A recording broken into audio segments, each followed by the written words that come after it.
Hello guys, welcome to Ben 10 What If. So in this video, we will see what if Ben 10 was killed by Vilgax. If you enjoy these kinds of stories, don't forget to show us some love by hitting the like button and subscribing to the channel. Your support means the world to us. Now, let's start the story. Chapter 1, The Fall of a Hero. The rust bucket shook violently as another explosion rocked the desert landscape. Gwen Tennyson grabbed the dashboard to steady herself, knuckles white with tension. "Can't this thing go any faster?" she shouted over the roar of the ancient RV's engine. Grandpa Max's weathered face remained focused on the road ahead, hands gripping the steering wheel with practiced precision. "I've got it floored, pumpkin. We're 5 minutes out." In the back, Kevin Levin was frantically assembling something from scraps of alien tech. "This is bad. The comms are going crazy. Plumbers all over the sector are responding, but they're too far out." Gwen's phone buzzed. Ben's face flashed on the screen.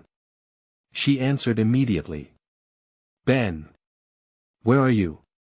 "Still at the canyon." Vilgax brought an army this time, his voice cut through static. "Don't think the Omnitrix can hold out much longer.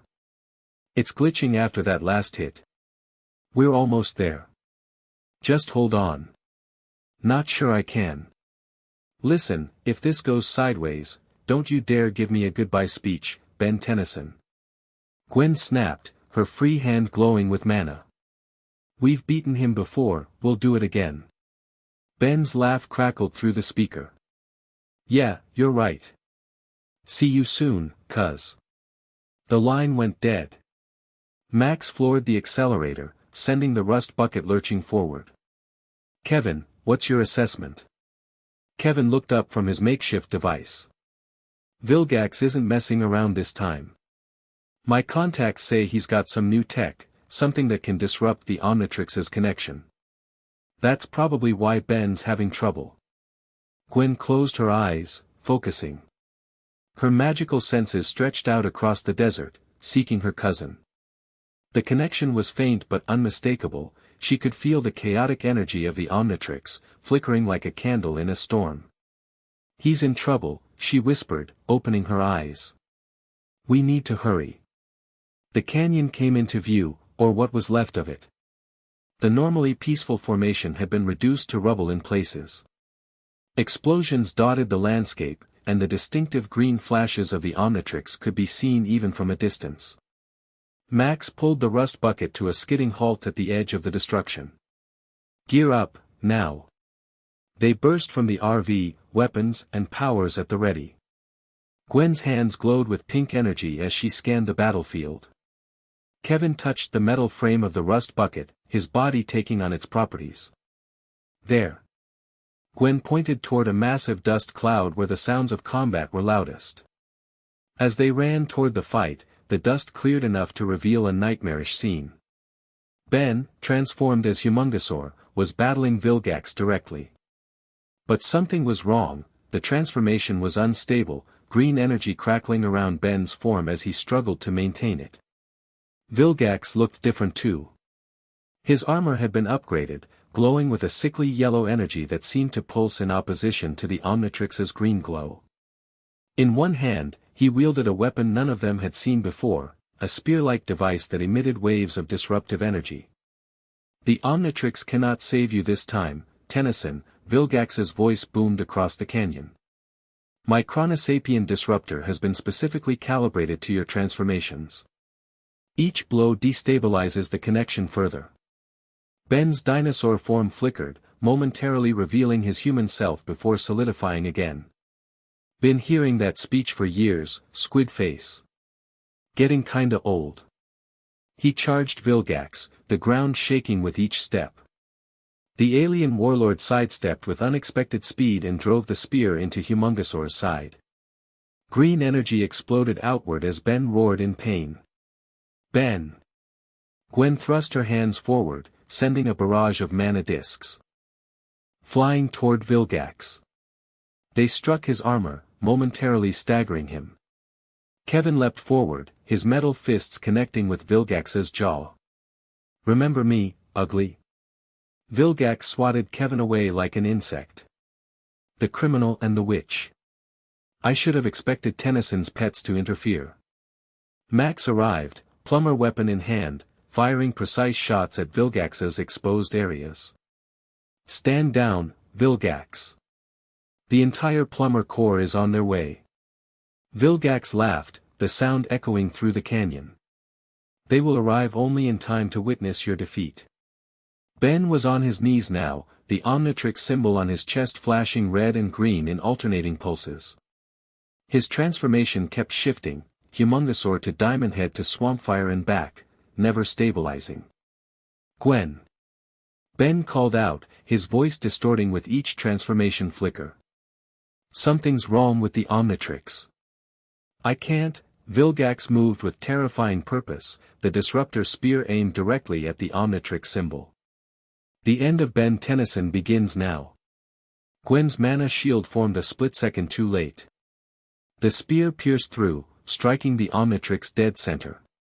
A blinding flash of green light erupted, forcing everyone to shield their eyes. When the light faded, Ben was human again, on his knees. The Omnitrix sparked and smoked on his wrist. But what froze Gwen's blood was the look on her cousin's face, pure shock as he stared down at the wound in his chest, just beneath the damaged Omnitrix. No! Gwen screamed, racing forward as Ben collapsed.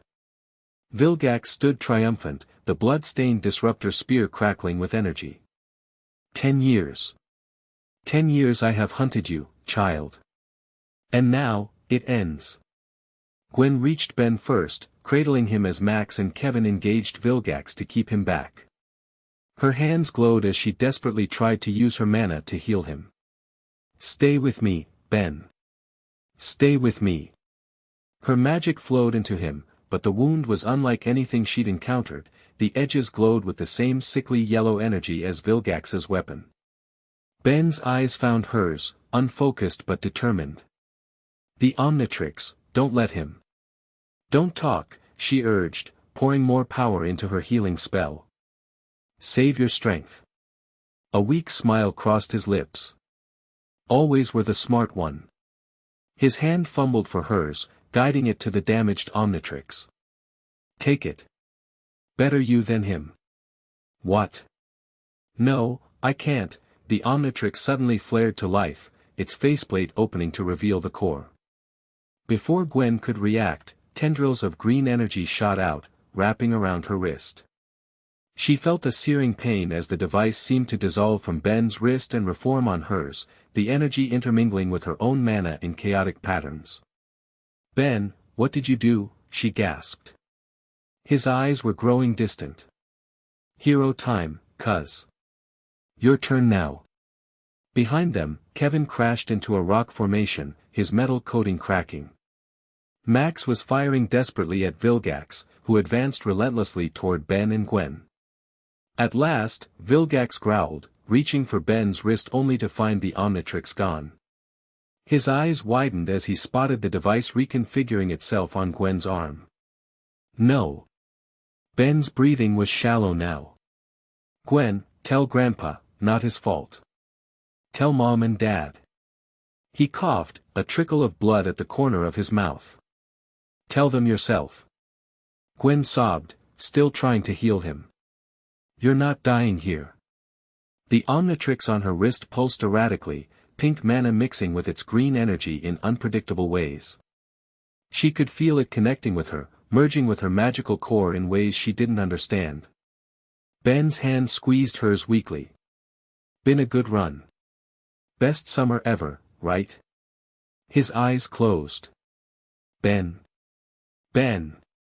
Gwen shook him gently, then more frantically. No, no, no. Ben. A shadow fell over them as Vilgax loomed. The boy is finished. Now give me what is mine.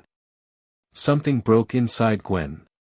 Grief and rage exploded outward in a wave of pink and green energy that sent Vilgax flying backward. She clutched Ben's body to her chest, screaming as power surged through her veins, the Omnitrix responding to her emotional state. Max reached them, his face ashen as he took in the scene. Ben. No, please, no. Kevin staggered over, his armor cracked and falling away. Is he? The look on Max's face as he checked for a pulse said everything.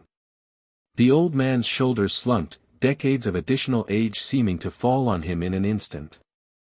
He reached out with a trembling hand to close Ben's eyes. Grandpa, Gwen whispered, her voice breaking. The Omnitrix, he made it transfer to me.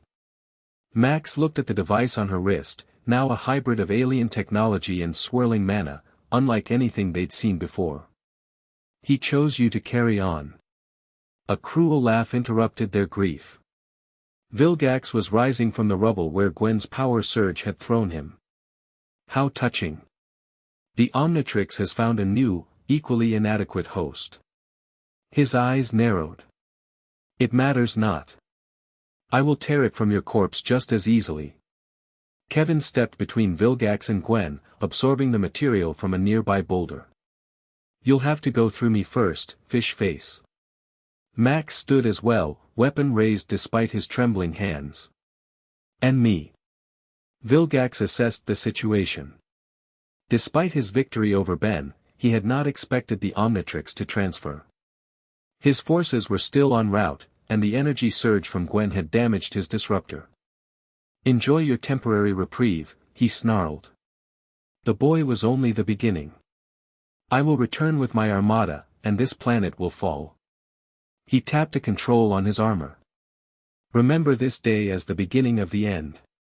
A transport beam engulfed him, and Vilgax disappeared, teleporting back to his ship. As soon as he vanished, Max collapsed to his knees beside Ben's body. His weathered hand stroked his grandson's hair, shoulders shaking with silent sobs. Kevin stood awkwardly to the side, his own face twisted with an emotion he seemed unfamiliar with. I should check the perimeter. Make sure he's really gone. Gwen barely heard him leave. The Omnitrix on her wrist continued to pulse, sending waves of alien energy mixing with her magic through her body. She felt disconnected, like she was watching the scene from outside herself. I tried to heal him, she whispered. It didn't work. Why didn't it work? Max couldn't answer, lost in his own grief. In the distance, sirens wailed. The plumbers were finally arriving, too late to make a difference. Kevin returned, his face grim. Vilgax retreated to his ship, but he's still in orbit. We should move before he changes his mind. Max nodded mechanically. With infinite gentleness, he gathered Ben's body in his arms, standing with a strength that belied his years. We take him home. His parents. His voice broke. The walk back to the rust bucket was the longest of Gwen's life. Each step seemed to require monumental effort. The Omnitrix, now hers, continued its erratic behavior, occasionally shooting sparks of green energy that mixed with her pink mana. Inside the RV, Max laid Ben on the small bed in the back, covering him with a blanket. His movements were automatic, devoid of his usual vigor. Kevin took the driver's seat without being asked, understanding that Max was in no condition to drive. As they pulled away, leaving the ruined canyon behind, a plumber ship landed nearby. Too late. They were all too late. Gwen sat at the small table, staring at the alien device on her wrist. It had changed shape slightly, adapting to her smaller arm and somehow incorporating elements that resembled her magical symbols. She didn't want it. This was Ben's legacy, not hers. What do we do now? She asked quietly. Max sat across from her, aged beyond his years. We tell his parents. We. He faltered. We prepare to fight. Vilgax won't wait long.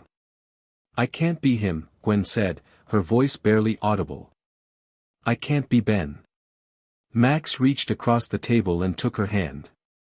You don't have to be. But he trusted you with this for a reason. The news spread like wildfire. By nightfall, the entire plumber network knew, Ben Tennyson, wielder of the Omnitrix, Earth's greatest hero, was dead. The Tennyson household was silent in a way that felt wrong. Family gatherings had always been loud affairs, arguments between Ben and Gwen, Carl and Frank debating sports, Sandra fussing over everyone. Now, the silence was a physical presence, suffocating and heavy. Gwen sat on the couch between her parents, the Omnitrix hidden beneath a long-sleeved shirt. She couldn't bear to look at Ben's parents. How could she face them, alive and breathing, when their son was gone? When she had his Omnitrix? Uncle Carl sat like a statue, staring at nothing. Aunt Sandra moved mechanically, offering tea no one wanted, straightening pictures that were already straight. He saved the world, Max said into the silence. More times than anyone will ever know. What good is saving the world, Sandra whispered, if he couldn't save himself? No one had an answer. The doorbell rang. Sandra moved to answer it, perhaps grateful for any distraction. When she opened the door, she found a group of unlikely visitors, Tetrax the Petrosapian bounty hunter, Cooper Daniels, and even Cash and JT, Ben's former bullies turned reluctant admirers. We heard, Tetrax said simply. We came to offer our respects. More came throughout the day. Alien allies Ben had made over the years. Classmates. Even former enemies who had come to respect the wielder of the Omnitrix. Word spread faster than seemed possible. Gwen stayed silent, the weight of the device on her wrist feeling heavier by the hour. Several times it sparked or glowed, forcing her to excuse herself to hide the unpredictable reactions. Each time, she found herself in Ben's room, surrounded by his things, his posters, his video games, the life of a normal teenager who had been anything but normal. Kevin found her there as evening approached, sitting on Ben's bed, holding a framed photo of the three of them from last summer. Your Omnitrix is going haywire, he said without preamble. Azimuth needs to look at it. It's not my Omnitrix, she replied flatly. Kevin leaned against the doorframe. It is now. Whether you want it or not. I didn't ask for this. Neither did he. Kevin pushed off from the door and sat beside her. Look, Tennyson was a pain in my ass most of the time. But he stepped up. Every time. No matter what. Now it's your turn. Gwen looked down at the device. I don't know how to use it. It's not working right, it keeps interacting with my magic in weird ways. So figure it out. You're the smart one, remember? Kevin's attempt at his usual snark fell flat, his own grief evident beneath the surface. Besides, we've got bigger problems. Grandpa Max just got word from the plumbers. Vilgax's armada is gathering. He wasn't bluffing about coming back. The funeral was held 3 days later. They couldn't explain the true circumstances of Ben's death to the public, so a story was crafted about a car accident. For those in the know, a separate memorial was held at Mount Rushmore, at the plumber base hidden within. Gwen stood before the assembled heroes and allies, the Omnitrix now somewhat stabilized thanks to emergency instructions from Azimuth, delivered remotely. The device had permanently bonded with her, changing in appearance to reflect its new host, smaller, with touches of pink energy swirling within its structure. Ben Tennyson was more than a hero, she began, her voice stronger than she felt. He was my cousin. My best friend. My rival. A small laugh escaped through tears. He was annoying and reckless and brave and kind. He saved people who never knew they needed saving. He made friends with beings from across the galaxy. He never, ever gave up. The crowd was a testament to Ben's reach, plumbers from every sector, alien allies of countless species, even reformed enemies who had come to respect the human who had bested them time and again. Vilgax believes he's won, Gwen continued, her hand unconsciously moving to the Omnitrix. He believes that by killing Ben, he's broken us. Broken Earth's defense. He's wrong. Her eyes hardened. Ben entrusted me with the Omnitrix in his final moments. Not because I can be him, no one can. But because the fight doesn't end with one fallen hero. A murmur ran through the crowd. Most had noticed the device on her wrist, but few understood what it meant. Vilgax is coming back, with an armada. He wants to finish what he started. We'll be ready. Her voice rose, carrying across the chamber. Not just for Earth. For Ben. For everything he stood for. Max stepped forward to stand beside her, his plumber uniform donned for the occasion. Despite his grief, he stood tall, the soldier in him taking over where the grandfather could not. Planetary defenses are being mobilized, he announced. All plumbers are hereby recalled to active duty. We have intel suggesting Vilgax's attack is imminent, days, not weeks. The assembly broke into smaller groups, strategies being formed, old alliances renewed. Gwen found herself surrounded by those offering support, advice, warnings about the Omnitrix's powers. Azimuth himself had sent a message: the girl must come to Galvan Prime immediately. The Omnitrix was never designed to interface with anodite energy. The current configuration is unstable and unpredictable. But there was no time. Vilgax wasn't giving them the luxury of preparation. As night fell over Bellwood, Gwen stood on the roof of her house, looking up at the stars. Somewhere up there, Vilgax was preparing to attack. The same stars Ben had traveled among were now the source of their greatest threat. The Omnitrix tingled on her wrist, almost like it was trying to communicate. She had managed only the most basic transformations so far. The device seemed to have reset, offering only a few alien forms, and even those were strangely hybridized with her magical energy. I know you're watching, Ben, she whispered to the night sky. I don't know if I can do this. Be what you were. Save everyone like you did. The only answer was the gentle breeze. A thud behind her announced Kevin's arrival, having climbed up the side of the house. Talking to yourself? First sign of crazy, you know, he said, joining her at the edge. Just thinking out loud. Kevin nodded toward the Omnitrix. Any luck with that thing? Some. It responds, but it's like it's learning me, changing to match my energy. Azimuth says it's dangerous. When isn't it dangerous? Kevin shrugged. Look, I've been asking around. Calling in favors. Vilgax has been busy since he trailed off. Since the canyon. He's been gathering allies. Species with grudges against Earth or the plumbers. This isn't just about the Omnitrix anymore. It's a full invasion. Gwen had suspected as much. Grandpa's doing the same. Calling in everyone who ever owed Ben a favor. It might not be enough. Might not, Kevin agreed. But we gotta try. He hesitated, uncharacteristically uncertain. I'm staying, by the way. For the fight. She looked at him in surprise. I thought you'd be halfway to the next galaxy by now. A complicated expression crossed his face. Yeah, well.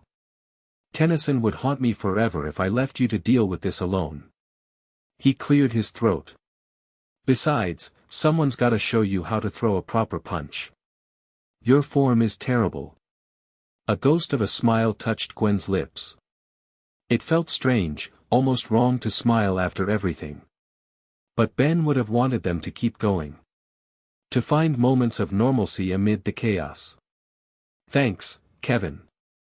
The moment was interrupted by a high-pitched beeping from both their plumber badges. Max's voice came through, urgent and clear. Everyone to headquarters, now. Vilgax's fleet just entered the solar system. They'll reach Earth by morning. Kevin and Gwen exchanged a look of grim determination. Whatever preparations they'd hoped to make, whatever time they thought they had, it was gone. The invasion was here. Guess we're doing this, Kevin said, heading for the edge of the roof. Gwen looked once more at the stars, now harboring an approaching enemy. She touched the Omnitrix, feeling its power pulse in response. Hero time, she whispered, echoing Ben's catchphrase one last time before following Kevin into the night. Mount Rushmore's secret base was in full crisis mode. Plumbers rushed through corridors, weapons were distributed, and the main command center had been transformed into a war room. Holographic displays showed the approaching Chimerian fleet, dozens of warships led by Vilgax's massive flagship. Max stood at the center, issuing orders with the authority of a man who had spent decades defending Earth from alien threats. He looked up as Gwen and Kevin entered, his expression momentarily softening at the sight of his granddaughter before hardening again to the mask of a commander. "Gwen, Kevin. Good. We need everyone." He gestured them over to the main tactical display. Vilgax isn't being subtle this time. Full frontal assault, multiple entry points. He's targeting major cities simultaneously. Cooper Daniels, now a teenager with significantly enhanced technopath abilities, was working frantically at a console. "I've got our satellite defenses online, but they won't hold long against that kind of firepower." "What about evacuation?" Gwen asked, studying the projected impact zones. "Already underway, but there's no time for a full civilian evacuation. We're prioritizing areas directly in the projected landing zones." Max pulled up additional displays. "We've got some help coming, Tetrax, the Galactic Enforcers, some of Ben's old allies. But they're scattered. Most won't arrive until after the initial attack." Kevin examined the tactical display with a practiced eye. "He's splitting his forces too thin. Why not concentrate on taking out our defenses first?" "Because this isn't just tactical," Gwen realized. "It's personal. He wants to hurt Earth because it was Ben's home. Maximum casualties, maximum terror." Max nodded grimly. "That's our assessment too. Which means our defense needs to be equally personal. We need to make a stand, show Earth isn't defenseless just because." He stopped, unable to finish the sentence. The command center fell silent for a moment, the absence of Ben's presence keenly felt. Gwen straightened her shoulders. "What's the plan, Grandpa?" Relief flashed across Max's face, grateful to move forward, to focus on action rather than loss. "We've identified Vilgax's flagship. He'll be there, commanding the assault. Our primary objective is to engage his forces on multiple fronts, keeping them divided while a strike team attempts to reach Vilgax directly." "A direct assault on Vilgax?" Kevin looked skeptical. "That didn't work out so great last time." "It's not about defeating him," Max clarified. "It's about forcing him to withdraw. If we can damage his flagship enough, disrupt his command structure, we might buy ourselves time to organize a more comprehensive defense." The hologram shifted to show entry points for the strike team, service hatches, weak points in the flagship's design. "I'm going after him," Gwen said firmly. "Absolutely not," Max replied immediately. "You're still learning to control the Omnitrix. We need you coordinating our ground defense." "No." Gwen's voice was steel. "Vilgax killed Ben for the Omnitrix. He'll be coming for me anyway. Better to take the fight to him than wait for him to hunt me down in the middle of a civilian population." "She's got a point," Kevin reluctantly agreed. "Vilgax isn't going to stop until he gets what he wants. And what he wants is on her wrist." Max looked torn, the commander and grandfather warring within him. "I can't lose you too, Gwen." "You won't." She placed a hand on his arm. "I have something Ben didn't have in that canyon, preparation. Knowledge of what Vilgax is capable of. And I won't be alone." She glanced at Kevin. "Oh great," Kevin muttered, but there was no real objection in his tone. Max studied her face for a long moment before nodding once. "The strike team leaves in 1 hour. Get prepped." He turned to Kevin. "Keep her alive, Levin." Kevin's expression was unusually solemn. "Count on it." As the base continued its frantic preparations, Gwen found a quiet corner to test the Omnitrix one more time. She activated it, cycling through the available transformations. The holographic display showed aliens Ben had commonly used, Humungosaur, Swampfire, Echo Echo, but something was different.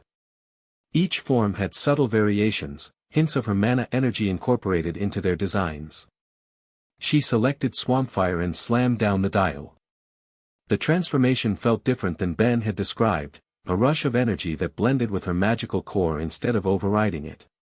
When it completed, she looked down at herself. The plant-like body was similar to Ben's Swampfire form, but with vein-like patterns of pink mana energy running throughout. Interesting adaptation, came a voice from behind her. She turned to find Tetrax, the Petrosapian bounty hunter who had been one of Ben's earliest alien allies. The device is reconfiguring itself to your genetic and energy profile, he continued, examining her transformed state. I've never seen it do that before. Gwen generated a small flame in her palm, surprised to find it tinged with pink mana energy. It doesn't feel like I expected. Ben always said transforming felt like becoming someone else entirely. This feels more like an extension of myself. Azimuth would know more, Tetrax said. But my guess is your anodite heritage is affecting how the Omnitrix interfaces with you. Be careful, untested configurations can be unpredictable. Gwen reverted to human form with a flash of green and pink light. I don't have time to be careful. Vilgax will be here in hours. Tetrax's crystalline features were unreadable, but his voice softened slightly. I mourned for Ben. He was a worthy ally and friend. But he chose well in his successor. He extended a hand. I will fight alongside you, Gwen Tennyson. She took the offered hand, grateful for the support of someone who had known Ben almost from the beginning of his hero journey. Thank you, Tetrax. An alarm blared throughout the base, cutting their conversation short. All personnel to battle stations. Chimerian advance scouts entering atmosphere. Max's voice commanded over the intercom. The invasion had begun early. Gwen raced back to the command center, finding it in controlled chaos. The holographic displays showed smaller Chimerian craft breaking from the main fleet, heading toward major cities worldwide. They're moving faster than we anticipated, Max explained as she arrived. Advance forces to soften our defenses before the main assault. Kevin was already geared up, his body partially covered in a metal coating. Strike teams ready to go. We've got a plumber interceptor prepped to get us to Vilgax's flagship. Change of plans, Max said grimly. We need to deal with these advance forces first. The strike mission is postponed until we can secure our immediate defenses. Where do you need us? Gwen asked. Max pointed to a flashing red indicator on the map. Bellwood. They're targeting it specifically, probably because of its connection to Ben. I need you two there, coordinating with local plumbers to protect the civilian population. A complicated mix of emotions crossed Gwen's face. Bellwood was home, where her parents were, where Ben's parents were still grieving. And now Vilgax was targeting it specifically to make a point. We're on it, she said, already moving toward the hangar. Gwen. Max's voice stopped her. He crossed to her quickly, pulling her into a tight hug. Be careful. Remember your training. Both the magic and what I taught you. I will, she promised, hugging him back fiercely. Kevin waited by the door, uncharacteristically patient. As they hurried to the hangar, he glanced at her. You ready for this? The Omnitrix pulsed on her wrist, almost in response to her surging emotions. No, she admitted. But Ben never got the luxury of being ready either. Kevin's mouth quirked in what might have been a smile under other circumstances. Fair enough. He hesitated, then added, he'd be proud, you know. Seeing you step up like this. Thanks, Kevin. She took a deep breath as they reached the sleek plumber craft assigned to them. Let's go save our home. The skies over Bellwood were unnaturally dark as Gwen piloted the plumber craft through turbulent air. Chimerian advance ships had already begun their assault, creating artificial storm conditions to hamper visibility and ground-based defenses. From their altitude, they could see the first impacts, precision strikes on power stations, communication hubs, and transportation centers. Vilgax was isolating the city before the main attack. Classic invasion protocol, Kevin noted, checking his weapons. Cut them off, then move in for the real damage. Gwen's hands tightened on the controls. Not if we have anything to say about it. She brought the craft down near Bellwood Center, where a plumber response team had already established a perimeter around the most densely populated areas. As they landed, a familiar figure approached, Lieutenant Steele of the Special Alien Capture Team, now working in cooperation with the plumbers. Tennyson, he greeted Gwen with a curt nod. Levin. His acknowledgement of Kevin was noticeably cooler. Situation's deteriorating fast. We've got 3 Chimerian drop ships incoming, ETA 5 minutes. Local law enforcement is handling evacuation, but we're undermanned for a direct confrontation. Gwen surveyed the defensive line, a mix of sect soldiers and plumbers, hastily assembled barricades, and evacuating civilians. What's your assessment of their first wave? Shock troops, mostly. Designed to cause panic and overwhelm local defenses. Steele's expression was grim. But there's something else. Some of the scouts report seeing specialized units, hunters. I think they're looking for something specific. Or someone, Kevin muttered, glancing at Gwen's wrist. The Omnitrix seemed to pulse in response, as if sensing the approaching danger. Lieutenant, focus on civilian evacuation and securing the perimeter, Gwen decided. Kevin and I will engage the drop ships directly. Steele looked like he wanted to object to taking orders from a teenager but thought better of it. He'd seen what the Tennysons were capable of. Understood. My men will provide covering fire and containment. As Steele returned to his troops, Kevin raised an eyebrow at Gwen. So what's the plan? Because those ships are carrying a lot more firepower than the 2 of us can handle conventionally. Gwen activated the Omnitrix, cycling through the available transformations. We need to thin their numbers before they can deploy fully. She selected an alien form and hesitated for just a moment. Cover me. She slammed down the dial. Green and pink energy engulfed her, reshaping her form. When it cleared, she stood nearly 12 feet tall, a hybrid form of Ben's Humongousaur transformation, but with glowing pink energy patterns across her scaled hide and a more streamlined appearance. Whoa, Kevin commented, genuinely impressed. That's new. It feels stronger somehow. Gwen's voice was deeper in this form, but still recognizably hers. Like the Omnitrix is amplifying my mana along with the transformation. The rumble of approaching ships cut their conversation short. 3 Chimerian drop ships, each the size of a small building, descended through the artificial storm clouds. Their angular, predatory designs left no doubt about their purpose. These were war machines, built for planetary assault. Gwen's Humongousaur rolled her shoulders, feeling the power in her transformed body. Let's see what this can do. She charged forward, each footstep shaking the ground. Behind her, Kevin absorbed the material from a nearby metal lamppost, his body transforming into solid steel. The first drop ship was already deploying its ramp when Gwen reached it. Chimerian soldiers, 8-foot-tall armored warriors carrying energy weapons, began to pour out, only to be met by a dinosaur-like fist that sent them flying back into the ship. Gwen grabbed the edge of the ramp and, with a roar that surprised even herself, ripped it free from the ship. The metal screamed as it tore, and she swung the improvised weapon like a baseball bat, sending more soldiers scattering.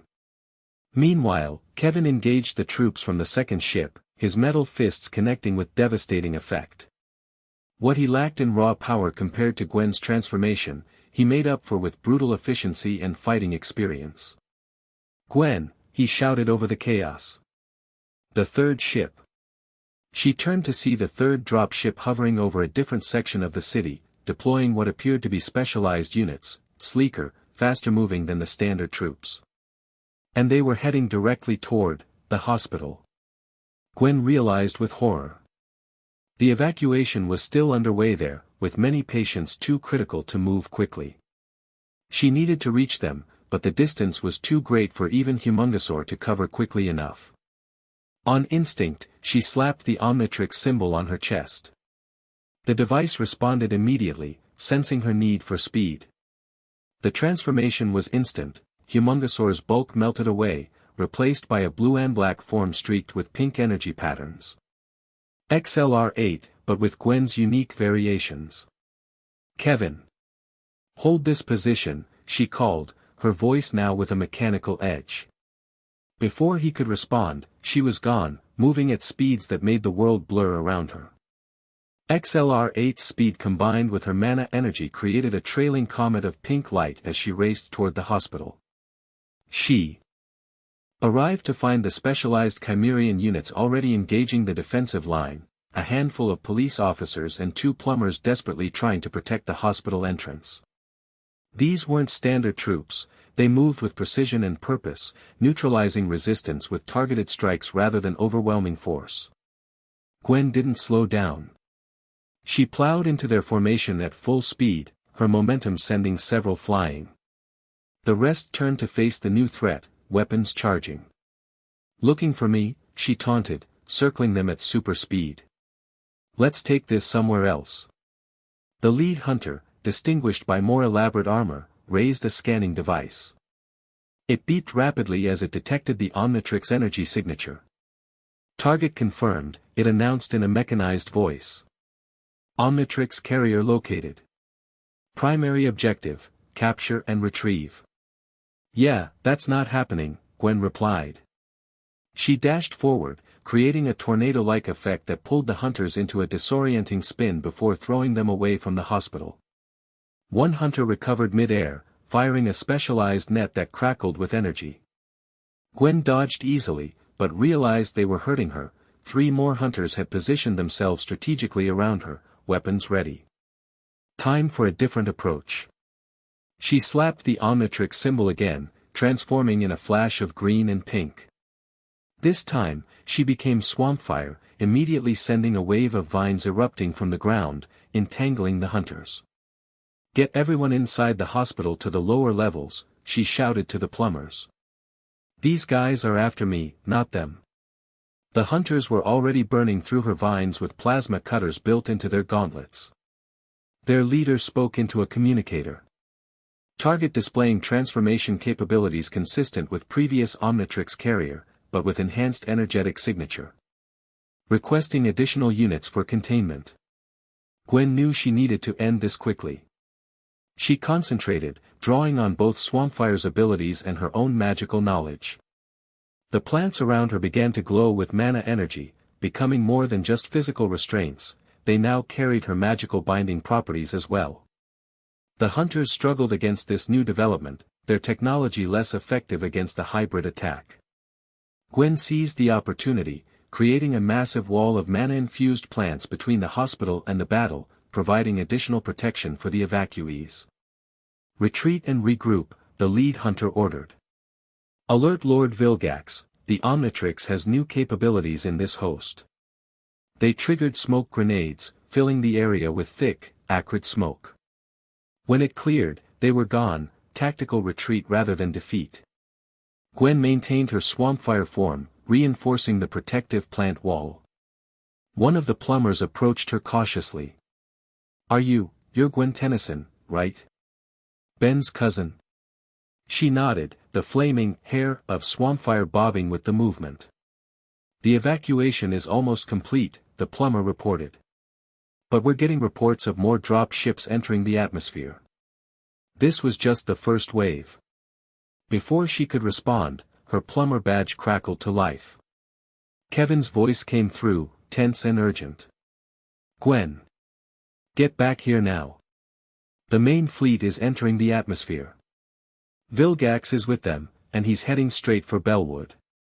The skies above darkened further as massive shadows eclipsed the clouds. The advanced ships had been intimidating, the main fleet was terrifying. Dozens of warships, dwarfing even the largest human naval vessels, with Vilgax's flagship at the center, a behemoth that blotted out the sun. So much for the strike team plan, Gwen muttered. She touched her badge. Kevin, fall back to the secondary defensive position. I'll meet you there. She transformed back to XLR-8 and sped through the streets of Bellwood, weaving between panicking civilians and emergency vehicles. The city she had grown up in was transforming into a war zone before her eyes. When she reached the secondary position, a plumber outpost disguised as a government building, she found Kevin coordinating with Lieutenant Steele and the remaining defenders. "There you are," Kevin said, relief evident in his voice. "Thought you might have tried taking on Vilgax's flagship single-handed." "Not yet," she replied grimly, transforming back to human form. The Omnitrix beeped, indicating it needed time to recharge after multiple rapid transformations. "What's the situation?" Lieutenant Steele brought up a tactical display. "Vilgax's forces have established beachheads in major cities worldwide. Here in Bellwood, they've surrounded the city and are moving inward in a constricting pattern. Classic siege tactics. And Vilgax himself? His flagship is holding position directly above the city center. He's deployed specialized units but hasn't left the ship yet. He's waiting for me," Gwen realized. "This is personal for him. He wants to finish what he started with Ben." Kevin looked at her with concern. "You're not thinking of giving yourself up?" "No." Gwen's eyes hardened. "I'm thinking it's time to take the fight to him, like we planned. But we'll need a distraction to get aboard his ship." Lieutenant Steele studied the tactical display. "My men can provide that. A coordinated attack on their ground forces might draw enough attention for a small team to reach the flagship." Gwen nodded. "That could work. Kevin and I will." The building shook violently, cutting her off. Dust rained from the ceiling as alarms blared throughout the outpost. "Direct hit," a plumber technician shouted. "They've locked onto our position." Another impact, stronger than the first. The lights flickered and died, emergency backups activating moments later. "Guess they're tired of waiting," Kevin muttered, absorbing the concrete from the floor to armor himself. A third impact tore through the upper levels of the building. Through the newly created hole in the ceiling, they could see Vilgax's flagship directly overhead, weapon systems glowing as they prepared another barrage. "Evacuate. All personnel evacuate now," Lieutenant Steele ordered. Chaos erupted as plumbers and sect agents rushed toward emergency exits. Gwen grabbed Kevin's arm. "This is our chance. Everyone's distracted. We can get to Vilgax's ship." "How exactly?" "In case you haven't noticed, it's up there and we're down here." The Omnitrix beeped again, indicating it had recharged enough for another transformation. Gwen activated it, cycling through the available aliens until she found what she needed. "We fly," she said, selecting the form. In a flash of green and pink, she transformed into a Necrophrygian, Big Chill, with her customary mana patterns flowing through the moth-like wings. "Grab on," she told Kevin, her breath visible in the suddenly cold air around her. Kevin wrapped his arms around her shoulders, his metal form heavy but manageable in this alien body. Gwen beat her wings, phasing both of them into intangibility as another energy blast tore through the building. They rose through the floors, passing through solid matter as if it were mist, emerging above the devastated outpost into the chaotic skies. Bellwood burned below them, Chimerian forces advancing through the streets while plumbers and Earth's defenders fought a desperate holding action. "I hope you've got a plan beyond get to Vilgax," Kevin said as they ascended toward the massive flagship. "The plan is to end this," Gwen replied, her voice echoing eerily in Big Chill's form. "One way or another." As they approached the flagship, automated defense systems activated, energy beams slicing through the air around them. Gwen's intangibility allowed them to pass through harmlessly, the beams continuing downward to cause more destruction to the city below. "They can't hit us, but they're still hitting Bellwood," she realized with growing anger. "They don't care about collateral damage," Kevin said grimly. "This isn't a surgical strike for them. It's punishment." They reached the hull of the flagship, phasing through the outer armor into a maintenance corridor. Once inside, Gwen returned them to tangibility and transformed back to human form, the Omnitrix timing out with a flash. "We're in," she whispered. "Now we find Vilgax." Kevin placed a hand on the wall, his powers allowing him to sense the ship structure. "Main command center should be toward the center of the ship. That's where he'll be." They moved cautiously through the corridors, avoiding patrols of Chimerian soldiers. The ship rumbled continuously as its weapons fired on the city below. Each impact sent a shudder through Gwen's heart, knowing that her home was being systematically destroyed. As they neared the central section of the ship, alarms began to blare. A computerized voice echoed through the corridors, "Intruder alert. Security breach in Sector 7. All units respond." "So much for the element of surprise," Kevin muttered. "It doesn't matter," Gwen replied. "He knows we're here. He's been expecting us." They rounded a corner and found themselves facing a squad of elite Chimerian guards. Before either could react, the guards parted, forming an aisle between them. At the end of this impromptu corridor stood Vilgax. Larger than Gwen remembered, his armor gleaming with new upgrades, his eyes burning with malice and triumph. "Gwendolyn Tennyson," he rumbled, his voice sending vibrations through the metal deck. "I was wondering when you would arrive." His eyes fixed on the Omnitrix. "And you've brought me exactly what I've come for." Gwen straightened her shoulders, facing the being who had murdered her cousin. "This ends now, Vilgax. You've done enough damage." A cruel smile spread across Vilgax's face. "Oh, child. This is only the beginning."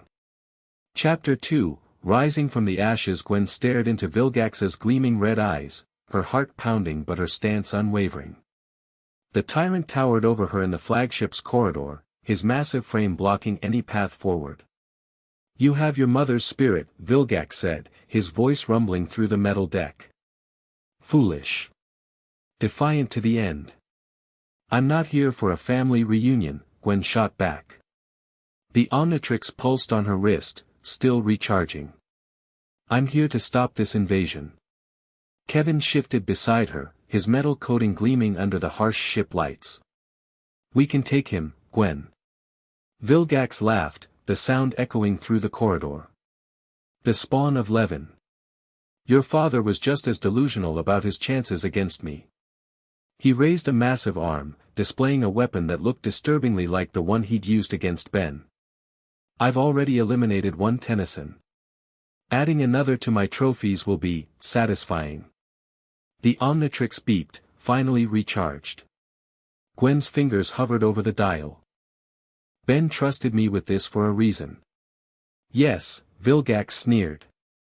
"He made you a target." He gestured to his elite guards. "Take them." Everything happened at once. Gwen slammed down the Omnitrix dial as Kevin lunged forward. Green and pink energy engulfed her as Chimerian guards charged from both sides. When the light faded, she stood transformed into a Petrosapian form, diamond-head, but with crystalline structures infused with swirling pink energy. "Let's see how you like this," she shouted, thrusting her hands forward. Crystal shards erupted from her palms, but unlike Ben's version, these glowed with mana energy that curved and homed in on their targets. The guard's armor provided little protection as the energized crystals struck with precision. Kevin was a blur of metal fists and brutal efficiency, years of street fighting making him a dangerous opponent even against trained soldiers.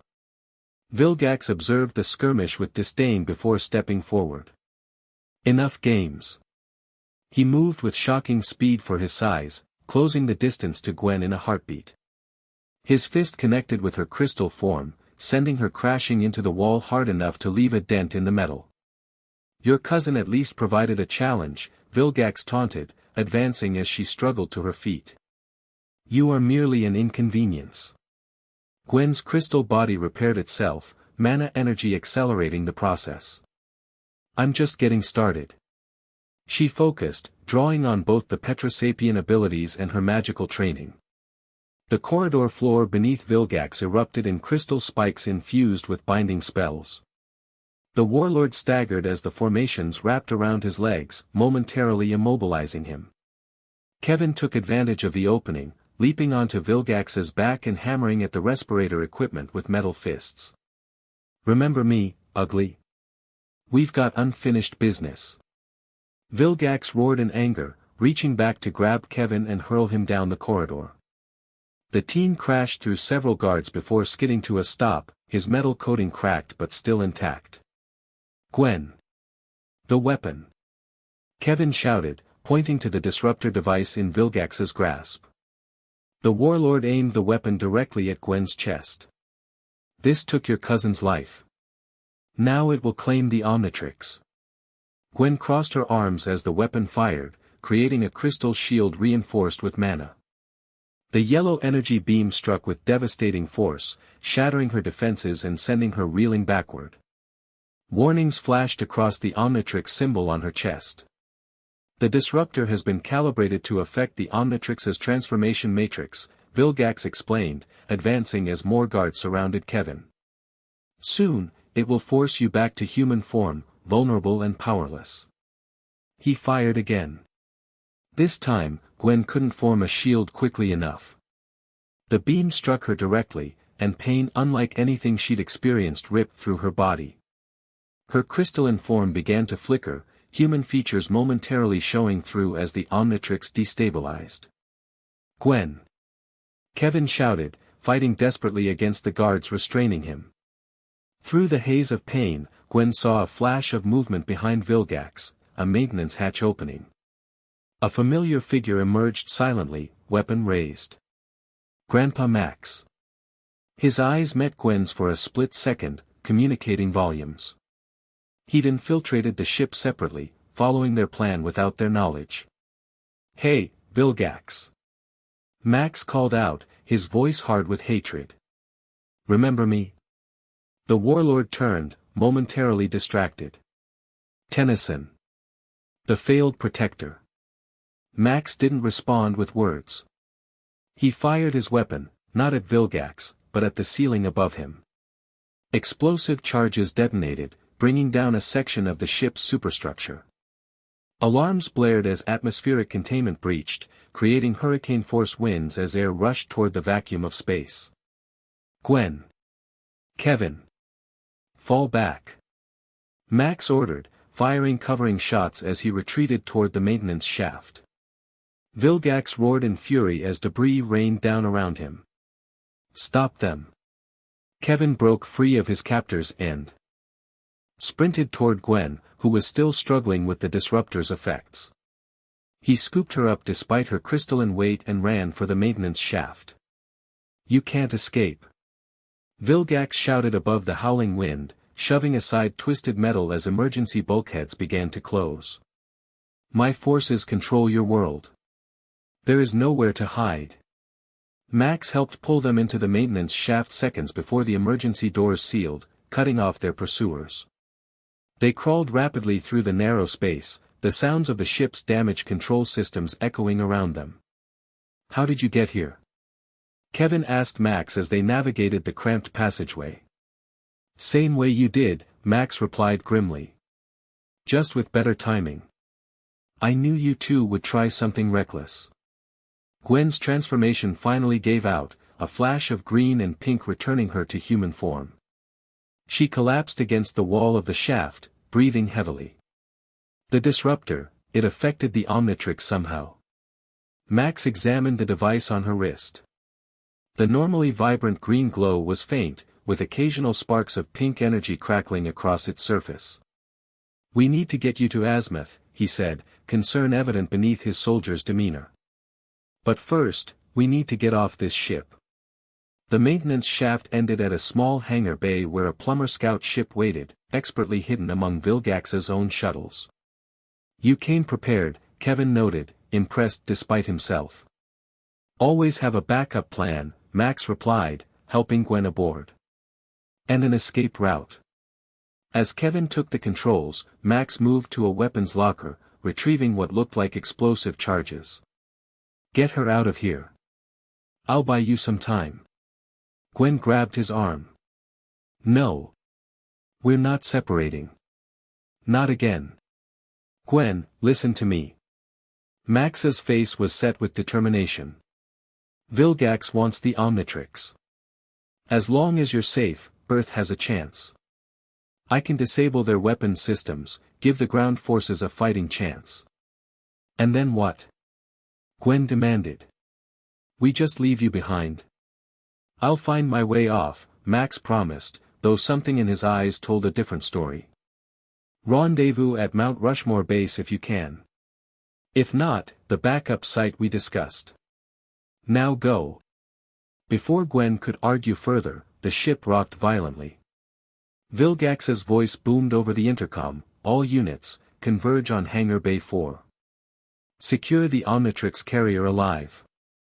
Kill the others. Kevin started the engines. We're out of time. Max pushed Gwen fully into the ship and stepped back. Remember your training.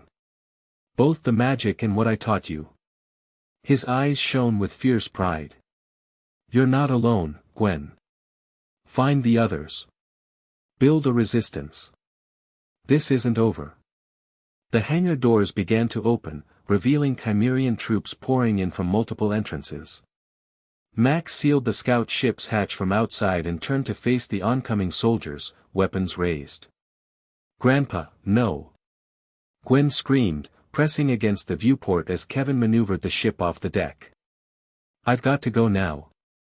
Kevin shouted, the engines whining as he pushed them to full power. Hangar shields coming online. The scout ship shot forward, barely clearing the energy barrier as it activated.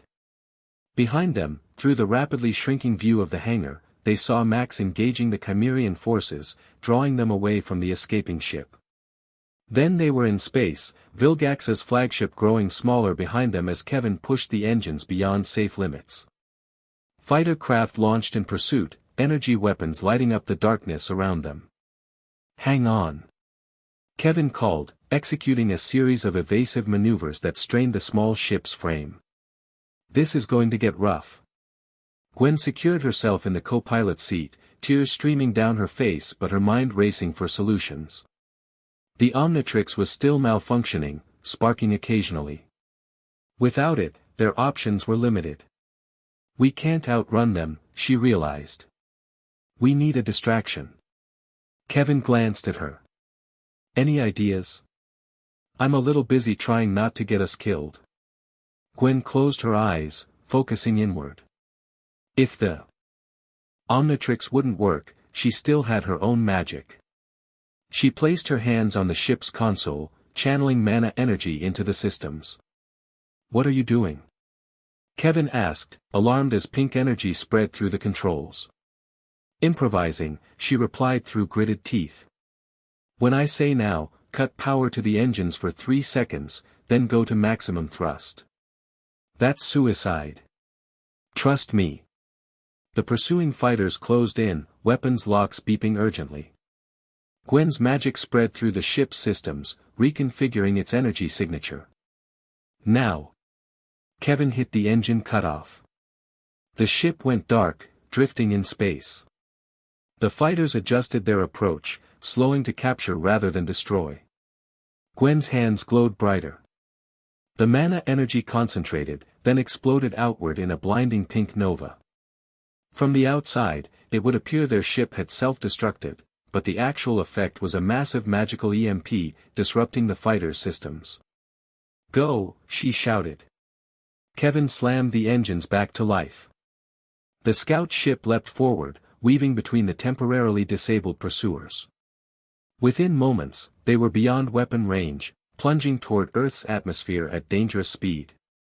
We made it, Kevin breathed, finally easing back on the controls. That was. I don't know what that was, but it worked. Gwen slumped in her seat, exhaustion washing over her. Magical disruption field. Temporarily made us invisible to their targeting systems. She looked back toward Vilgax's flagship, now a distant speck in the darkness. But Grandpa is still up there. Kevin's expression softened slightly. Max Tennyson is the toughest plumber I've ever met. If anyone can survive Vilgax, it's him. Gwen nodded, wanting desperately to believe it. The Omnitrix sparked again on her wrist, reminding her of their immediate problem. We need to get to the Mount Rushmore base. See who else made it. As they descended through the atmosphere, the devastating reality of Vilgax's invasion became clear. Plumes of smoke rose from cities across the continent. Chimerian ships controlled the skies, methodically expanding their occupation zone by zone. This is worse than I thought, Kevin muttered as they flew low over the countryside, avoiding detection. They've established full air superiority. Gwen studied the tactical display, her heart sinking. The plumber bases are all showing capture or destruction status. Mount Rushmore included. So where do we go? She thought for a moment. The backup site Grandpa mentioned. The old plumber base in the null void. It's our best chance of finding other survivors. Kevin nodded, adjusting their course. And then what? Gwen looked down at the damaged Omnitrix, determination replacing despair. Then we fight back. Somehow. 3 months later the abandoned mining tunnel shook as another patrol passed overhead. Dust rained down on the small group huddled around a makeshift holographic display. None of them flinched, they'd grown used to the Chimerian presence over the past months. Gwen brushed dirt from her hair and continued outlining the plan. The convoy will pass through this valley tomorrow at 0600. It's carrying processing equipment for their new atmospheric converter in Sector 7. Heavy security, asked Cooper, now 17 and noticeably more muscular than the tech genius they'd known before the invasion. For escort vehicles, 1 command unit, Kevin replied, pointing to specific positions on the hologram. Standard rotation pattern, but they've added anti-magic dampeners since our last raid. A blue-skinned female alien, Xylene, one of Max's old plumber partners who had joined their resistance cell, studied the patrol route. These atmospheric converters are concerning. They're terraforming Earth to better suit Chimerian physiology. All the more reason to hit them hard, said Helen Wheels, a Kinoceleran hybrid whose speed had proven invaluable to their guerrilla operations. We take out enough equipment, we slow the process. Gwen nodded, her face harder than it had been 3 months ago, her eyes carrying a weariness beyond her years. We hit fast, we hit smart. Cooper, your tech disruptors ready? For units, tuned to the specific frequencies of their shield generators. Good. Helen, you and Manny take point. Kevin and I will handle the heavy lifting. Xylene provides cover and extraction. The group dispersed to prepare, leaving Gwen alone with the tactical display. She zoomed out, revealing the broader strategic situation, and it wasn't good. Red markers dominated the map, indicating Chimerian control zones. The shrinking blue areas represented the last free human territories. You should rest, Kevin said, returning with 2 cups of something that almost resembled coffee. Tomorrow's going to be rough. Gwen accepted the drink gratefully. In the months since Vilgax's invasion, she and Kevin had formed a partnership neither had expected. He'd become her right hand, her most trusted ally in a world turned upside down. Can't rest, she replied, taking a sip and grimacing at the bitter taste. Need to review the plumber reports from the European resistance. Kevin studied her face, concern evident beneath his usually gruff exterior. You've been pushing too hard. When's the last time you slept more than 3 hours? She shrugged.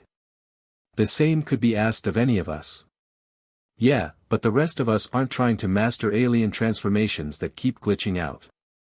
Gwen glanced down at the Omnitrix. After Vilgax's disruptor attack, the device had needed months to self-repair. It worked now, but unpredictably, sometimes the transformations lasted minutes, sometimes hours.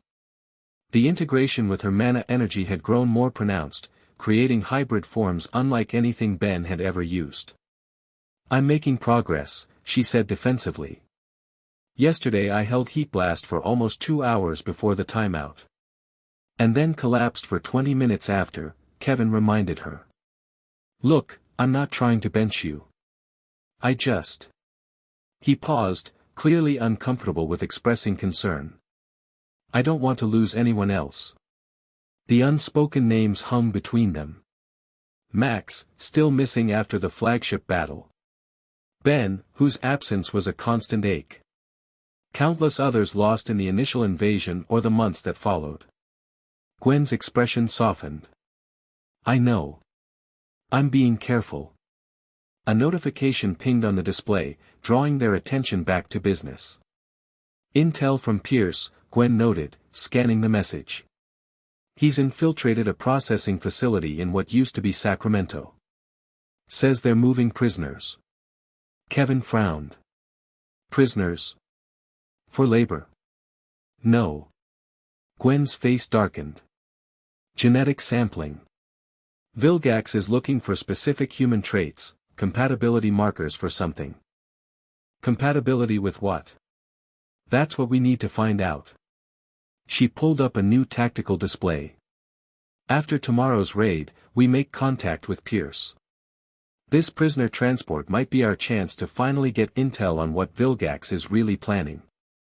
Kevin nodded, not arguing with the expansion of their mission. 3 months of desperate resistance had taught them both to seize opportunities when they appeared. Gwen deactivated the display and stood, stretching muscles sore from too many battles and too little rest. You're right about one thing. I should try to sleep. As she moved toward the small alcove that served as her private quarters, Kevin called after her softly. Gwen. We're going to win this. Eventually. She paused, appreciating his attempt at optimism even if neither fully believed it. One day at a time, Levin. One day at a time. In her quarters, Gwen sat cross-legged on her sleeping mat, the Omnitrix glowing softly in the darkness. 3 months of practice had given her more control, but mastery remained elusive.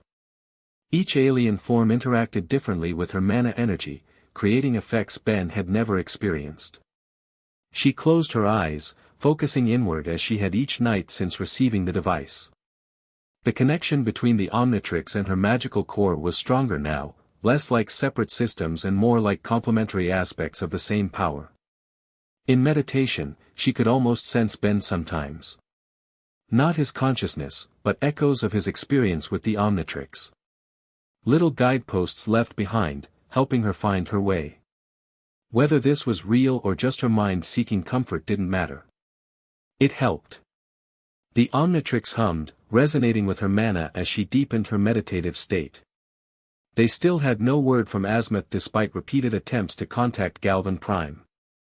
The entire sector had gone silent after Vilgax's conquest began expanding beyond Earth. Whatever the Galvan creator could have explained about the device's new configuration, she'd had to discover through trial and error. Tomorrow's mission would likely require Ghost Freak's infiltration abilities, combined with her mana shields, a particularly difficult combination to maintain. She focused on that transformation, mentally preparing the necessary balance of energies. A soft knock interrupted her concentration. Gwen. Helen's voice came through the makeshift door.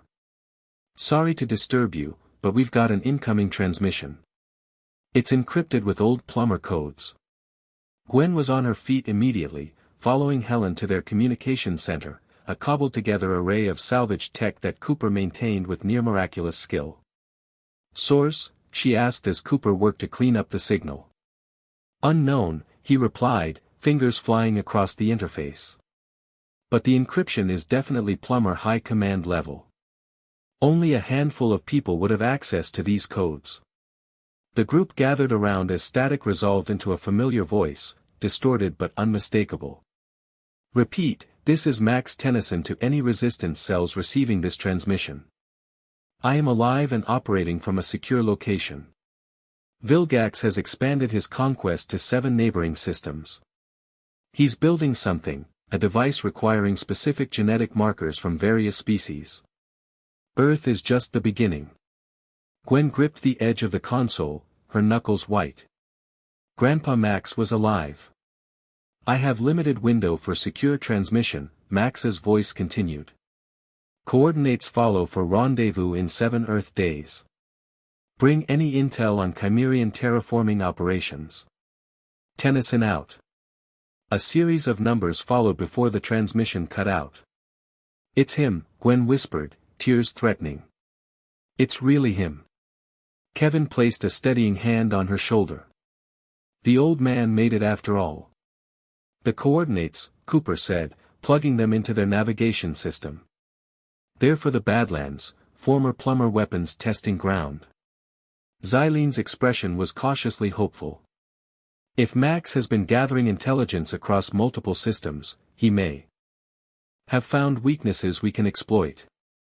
Or it could be a trap, Manny Armstrong growled, his 4 arms crossed skeptically. Chimerian forces could have captured him, forced this transmission. It's not a trap, Gwen said firmly. The encryption includes personal markers only Grandpa would know to include. She straightened, new determination flooding through her. We make tomorrow's raid quick and clean, then gather whatever intel we can from Pierce about the prisoner transport. In 7 days, we meet Grandpa and finally start turning this war around. The mood in the room shifted, a spark of hope igniting where resignation had begun to take root. If Max Tennyson was alive and organizing resistance beyond Earth, perhaps they weren't as alone as they'd thought. The convoy appeared right on schedule, 5 Chimerian vehicles moving in precise formation through the valley. Dawn light glinted off their armored exteriors as they transported equipment vital to Vilgax's terraforming operation. From her position behind a rock outcropping, Gwen watched through binoculars, counting guards and confirming the intel.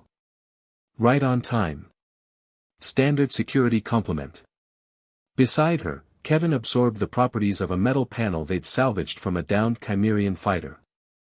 Ready when you are. Gwen activated the Omnitrix, cycling through available transformations. After a moment's consideration, she selected Big Chill. The Necrophrygian's phasing and freezing abilities would be perfect for disabling the convoy without destroying the intel they needed. When she slammed down the dial, however, the device flashed irregularly. The transformation energy engulfed her, but instead of Big Chill, she found herself transformed into Heat Blast, the exact opposite of what she needed. Great, she muttered, flames flickering around her transformed body. Just great. Kevin raised an eyebrow. Change of plans? No choice. Gwen raised her hand to the communicator embedded in the Omnitrix symbol on her chest. Helen, Manny, Omnitrix glitched. I'm coming in hot. Literally. Copy that, Helen's voice replied. Adjusting approach. Gwen focused, drawing on her magical control to temper Heat Blast's natural flames. Pink energy swirled through the fire, allowing for more precise direction than Ben had typically managed. Let's make this work. She thrust her hands forward, sending a concentrated stream of mana-enhanced fire toward the convoy's lead vehicle. Instead of an explosive blast, the flames wrapped around the vehicle's propulsion system with surgical precision, melting key components without destroying the whole thing. The convoy ground to a halt as warning sirens blared. Chimerian guards poured out, weapons at the ready. Now! Gwen ordered. Helen burst from hiding, her kineceleran speed leaving only a blue blur as she deployed Cooper's disruptor devices on each vehicle. Manny charged from the opposite direction, all 4 arms wielding heavy weapons as he provided covering fire. Kevin leapt into the fray, his metal form gleaming as he engaged the guards hand to hand. Little help with the heat here. Gwen understood immediately. She channeled her flames into focus streams that superheated the Chimerian's weapons without endangering Kevin. The guards dropped their suddenly scorching equipment with howls of pain. Command vehicle secure. Helen reported, having disabled its systems with Cooper's tech. Data core intact. Xylene, extraction. Gwen called. Their plumber ship decloaked overhead, hovering just long enough for Xylene to use her telekinetic abilities to lift the command vehicle's data core free. With their primary objective secured, the team began their withdrawal. Incoming! Manny shouted, pointing to approaching dots on the horizon. Reinforcements. Gwen assessed their options. The mission parameters called for a clean hit and run, not an extended engagement. Fall back to extraction point B. Cooper, set the charges. As the team retreated, Cooper remotely activated explosive charges placed along the valley walls. Rock and debris cascaded down, temporarily blocking pursuit. The Chimerian reinforcements would eventually clear the path, but by then the resistance fighters would be long gone. Safely aboard Xylene's ship, Gwen finally reverted to human form as the Omnitrix timed out. She leaned against the bulkhead, exhaustion washing over her. "You okay?" Kevin asked, his own metal coating receding. "Yeah. Using Heat Blast's powers with that much precision takes a lot out of me." She glanced at the data core Xylene was connecting to their systems. "Worth it if we got what we needed." Cooper immediately set to work on the extracted data. "Encrypted, but nothing I can't handle. Give me an hour." Helen handed Gwen a water bottle. That was some impressive control back there. Ben could never use Heat Blast with that kind of precision. The mention of Ben still brought a pang, but Gwen managed a small smile. Different approaches. He went for maximum power. I try for maximum control. Speaking of control, Kevin said, lowering his voice, the Omnitrix glitch. That's the third time this week it's given you the wrong transformation. Gwen nodded, concern evident. It's getting more unpredictable, not less. I think Vilgax's disruptor did more damage than we realized. All the more reason to rendezvous with Max, Xylene interjected, joining their conversation. If anyone has contacts who might understand the device's current state, it's him.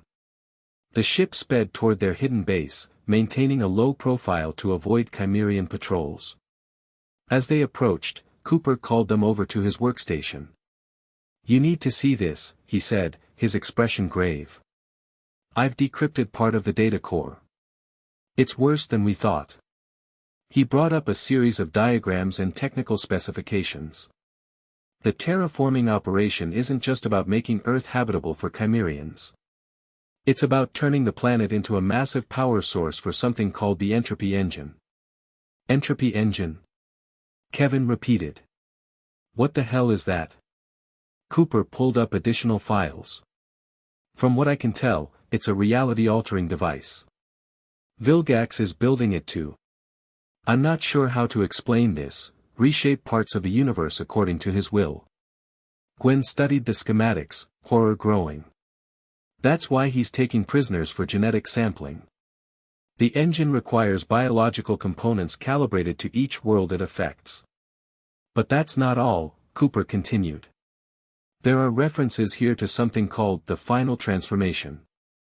Apparently, Vilgax needs the Omnitrix to complete the engine. All eyes turned to Gwen's wrist. The implications were clear. Vilgax's pursuit of Ben, his obsession with the device, had always been about more than personal power.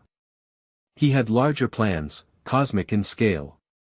So the prisoner transport Pierce found, Kevin said slowly, those people are being taken for processing as components in this engine? Cooper nodded grimly.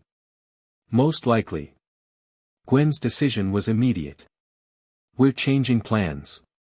Before we meet with Grandpa, we intercept that prisoner transport. We can't let Vilgax continue collecting genetic samples. That's a high-risk operation, Xylene cautioned. Our intelligence is limited, and Pierce is still embedded.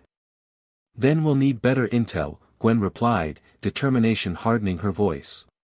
Cooper, can you establish secure communication with Pierce without compromising his cover? The tech genius considered this. Possibly, using narrowband transmissions disguised as Chimerian communications. But it's risky. Do it, Gwen ordered. We need to know exactly when and where that transport is moving. How many prisoners, security details, everything. As the team set about preparing for this new mission, Kevin pulled Gwen aside. You sure about this? Rescuing those prisoners could jeopardize our rendezvous with Max. We've got 7 days, she replied. If we move quickly, we can do both. And if we can't? Gwen's expression was resolute. Then we make a choice. But I won't abandon innocent people to become components in Vilgax's machine, even if it means delaying our meeting with Grandpa. Kevin studied her face, then nodded slowly. You're starting to sound a lot like Ben, you know that? For the first time in months, a genuine smile crossed Gwen's face. I'll take that as a compliment. The Chimerian processing facility rose like a twisted metal growth from what had once been Sacramento's downtown. Massive pipes pumped noxious gases into the atmosphere, accelerating the terraforming process that was slowly making Earth uninhabitable for its native species. From their vantage point in an abandoned building 2 miles away, Gwen observed the facility through a high-powered scope. 4 guard towers, automated defense systems, at least 30 ground troops visible. The prisoner transport is scheduled to depart in 40 minutes. Pierce's intel had been precise. A transport carrying 23 humans selected for their specific genetic markers would be moving from the processing facility to a conversion site near what used to be San Francisco. Once there, the prisoners would be processed into biological components for the entropy engine. Kevin studied the holographic map Pierce had provided. There's a narrow window when the transport will pass through this ravine. Limited sight lines, minimal air support possible. That's our best shot. Gwen nodded. Cooper, status on the disruptors. Modified to bypass their new security protocols, he replied, holding up devices smaller than those they'd used in the convoy raid. Plant these on the transport, and its systems will go dark for approximately 3 minutes. That's not much time, Manny grumbled. It's all we've got, Gwen said. Helen and I will intercept the transport at Point Alpha.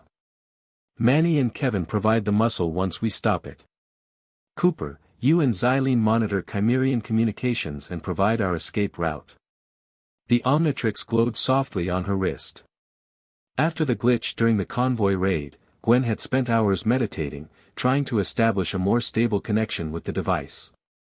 Whether it would cooperate today remained to be seen. Everyone clear on their roles. When all nodded, she continued. Remember, priority is extracting the prisoners alive and unharmed. We hit fast, we hit hard, and we're gone before reinforcements arrive. They moved out, taking separate routes to avoid detection. Chimerian patrols had increased in recent weeks, a response to the Resistance's growing effectiveness. What had begun as isolated acts of sabotage had evolved into a coordinated campaign that was starting to impede Vilgax's plans. Gwen and Helen positioned themselves at the ambush point, a narrow section of road where the transport would be most vulnerable. Both wore the salvaged communication devices that allowed them to monitor Chimerian transmissions. Transport departing primary facility, came the mechanical voice of a Chimerian commander. Estimated arrival at conversion site, 0900 hours. Helen glanced at Gwen. Right on schedule. Gwen activated the Omnitrix, cycling carefully through the available transformations. This time, she needed something with both speed and strength. XLR-8 would be ideal, but after last time. She selected the Kineceleran form and pressed down the dial, holding her breath. The transformation energy washed over her. When it cleared, she found herself in the correct form, XLR-8, but with the now familiar patterns of pink mana energy flowing through the blue and black body. It worked, she said, relieved.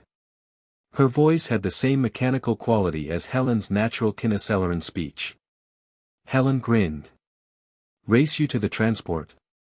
This isn't a game, Gwen started to say, then caught herself. The brief moment of levity was rare these days. But I'd win if it was. They waited in tense silence as the transport approached. The massive vehicle rolled into view, heavily armored and escorted by smaller patrol units. Through the reinforced windows, Gwen could just make out the prisoners inside, men and women of varying ages, all wearing suppression collars to prevent resistance. Now, she whispered into her communicator. Helen shot forward, a blue streak racing down the hillside. Gwen followed, her XLR-8 form allowing her to match the natural Kineceleran speed. They split up, approaching the transport from opposite sides. The Chimerian guard spotted them too late. Helen planted Cooper's first disruptor on the lead escort vehicle, sending it skidding to a halt as its systems failed. Gwen phased through the transport's outer armor, a technique she developed by combining XLR-8 speed with her mana energy, and planted the second disruptor directly on its power core. Immediately, the massive vehicle ground to a stop, its lights flickering and dying. The remaining escort vehicles moved to defensive positions, guards pouring out with weapons ready. Transport disabled, Gwen reported. Kevin, Manny, you're up. From their hidden positions, Kevin and Manny launched their assault. Kevin, coated in the strongest metal they'd found, tore into the guards with brutal efficiency. Manny, using all four arms to wield salvaged Chimerian weapons, provided overwhelming firepower that kept the guards pinned down. Gwen phased back into the transport, finding terrified prisoners still secured to their seats. "We're here to help," she assured them, using her claws to slice through their restraints. "We don't have much time." Outside, the battle intensified as Chimerian reinforcements approached from the facility. Cooper's voice came through their comms, "You've got 2 minutes before their systems reboot. Aerial support incoming from the north." Gwen worked frantically to free the prisoners. Most were weak from days of testing and minimal sustenance, barely able to stand. "Helen, I need extraction for the civilians." Helen zipped into the transport. "Xylene's bringing the ship as close as she can. We need to move them to the extraction point." Between them, they managed to get the prisoners moving toward a ravine where Xylene could land briefly without exposing herself to Chimerian air defenses. Outside, the sound of combat grew more intense. "Gwen." Kevin's voice crackled through the comm, "We're getting overrun here. Need some help." She glanced at the freed prisoners, now being guided by Helen. "Get them to Xylene. I'll help Kevin and Manny." The Omnitrix symbol on her chest pulsed as she phased through the transport's hull back into the battle. The scene outside was chaos, Kevin and Manny surrounded by Chimerian forces, aerial units appearing on the horizon. Time for a different approach. Gwen slapped the Omnitrix symbol, hoping for a transformation more suited to the current situation. The device responded, energy swirling around her as XLR-8's form melted away. This time, she transformed into Diamond Head, the crystalline form's defensive capabilities exactly what they needed. Her body gleamed with internally glowing pink mana as she thrust her hands toward the ground, creating a massive crystal barrier between her friends and the Chimerian troops. "Fall back," she shouted to Kevin and Manny. "I'll cover you." The crystal barrier expanded, forcing the Chimerian forces to retreat temporarily. Kevin and Manny took advantage of the opening, fighting their way toward the extraction point. "Transport systems rebooting," Cooper warned. 30 seconds. Gwen continued creating crystal formations, channeling her mana to make them stronger than standard Petrosapian structures. The approaching aerial units opened fire, energy blasts raining down on her position. She formed a crystal dome over herself, reinforced with mana shields. The bombardment intensified, cracks appearing in her defenses. The Omnitrix symbol on her chest began to flash, warning of an impending timeout. "Not now," she muttered, concentrating harder to maintain the transformation. A particularly powerful blast shattered part of her crystal dome. Through the opening, she saw the transport systems coming back online, its engines glowing as power returned. "Gwen, get out of there." Kevin's voice shouted through the comm, "We've got the prisoners. Xylene is waiting." The Omnitrix gave a final warning beep before timing out, leaving Gwen human and exposed as her crystal structures began to collapse. Without the transformation's protection, the next aerial strike would be fatal. Making a split-second decision, she channeled pure mana energy, creating a temporary shield around herself. The pink energy bubble barely formed before energy blast struck it, sending her flying backward from the impact. She landed hard, the breath knocked from her lungs. Through blurred vision, she saw Chimerian troops advancing, weapons trained on her position. The Omnitrix was still recharging, its faceplate dark. "End of the line," Tennyson, a mechanized voice announced as a particularly large Chimerian approached. A blur of motion interrupted the moment. Kevin appeared, slamming into the Chimerian commander with enough force to send both tumbling. "Gwen, run!" She struggled to her feet, drawing on her rapidly depleting magical reserves to create a mana platform beneath herself. The disc rose, carrying her above the battlefield as Kevin fought his way free of the Chimerians. "Kevin, come on," she called down, extending her hand. He looked up, his metal coating cracked and failing. With a final blow to his nearest opponent, he leapt, catching Gwen's outstretched hand.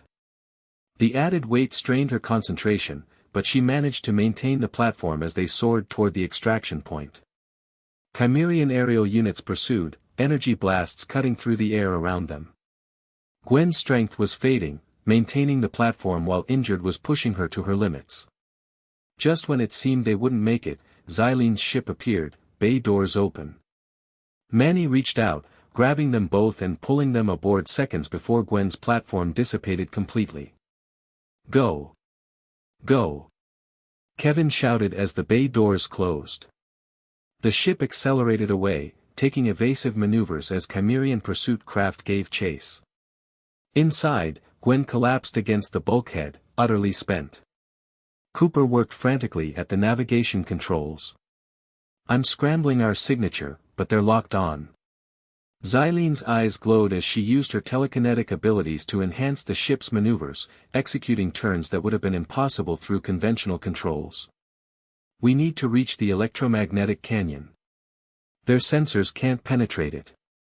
The ship shuddered as a glancing hit struck their shields. Warning lights flashed across the control panels.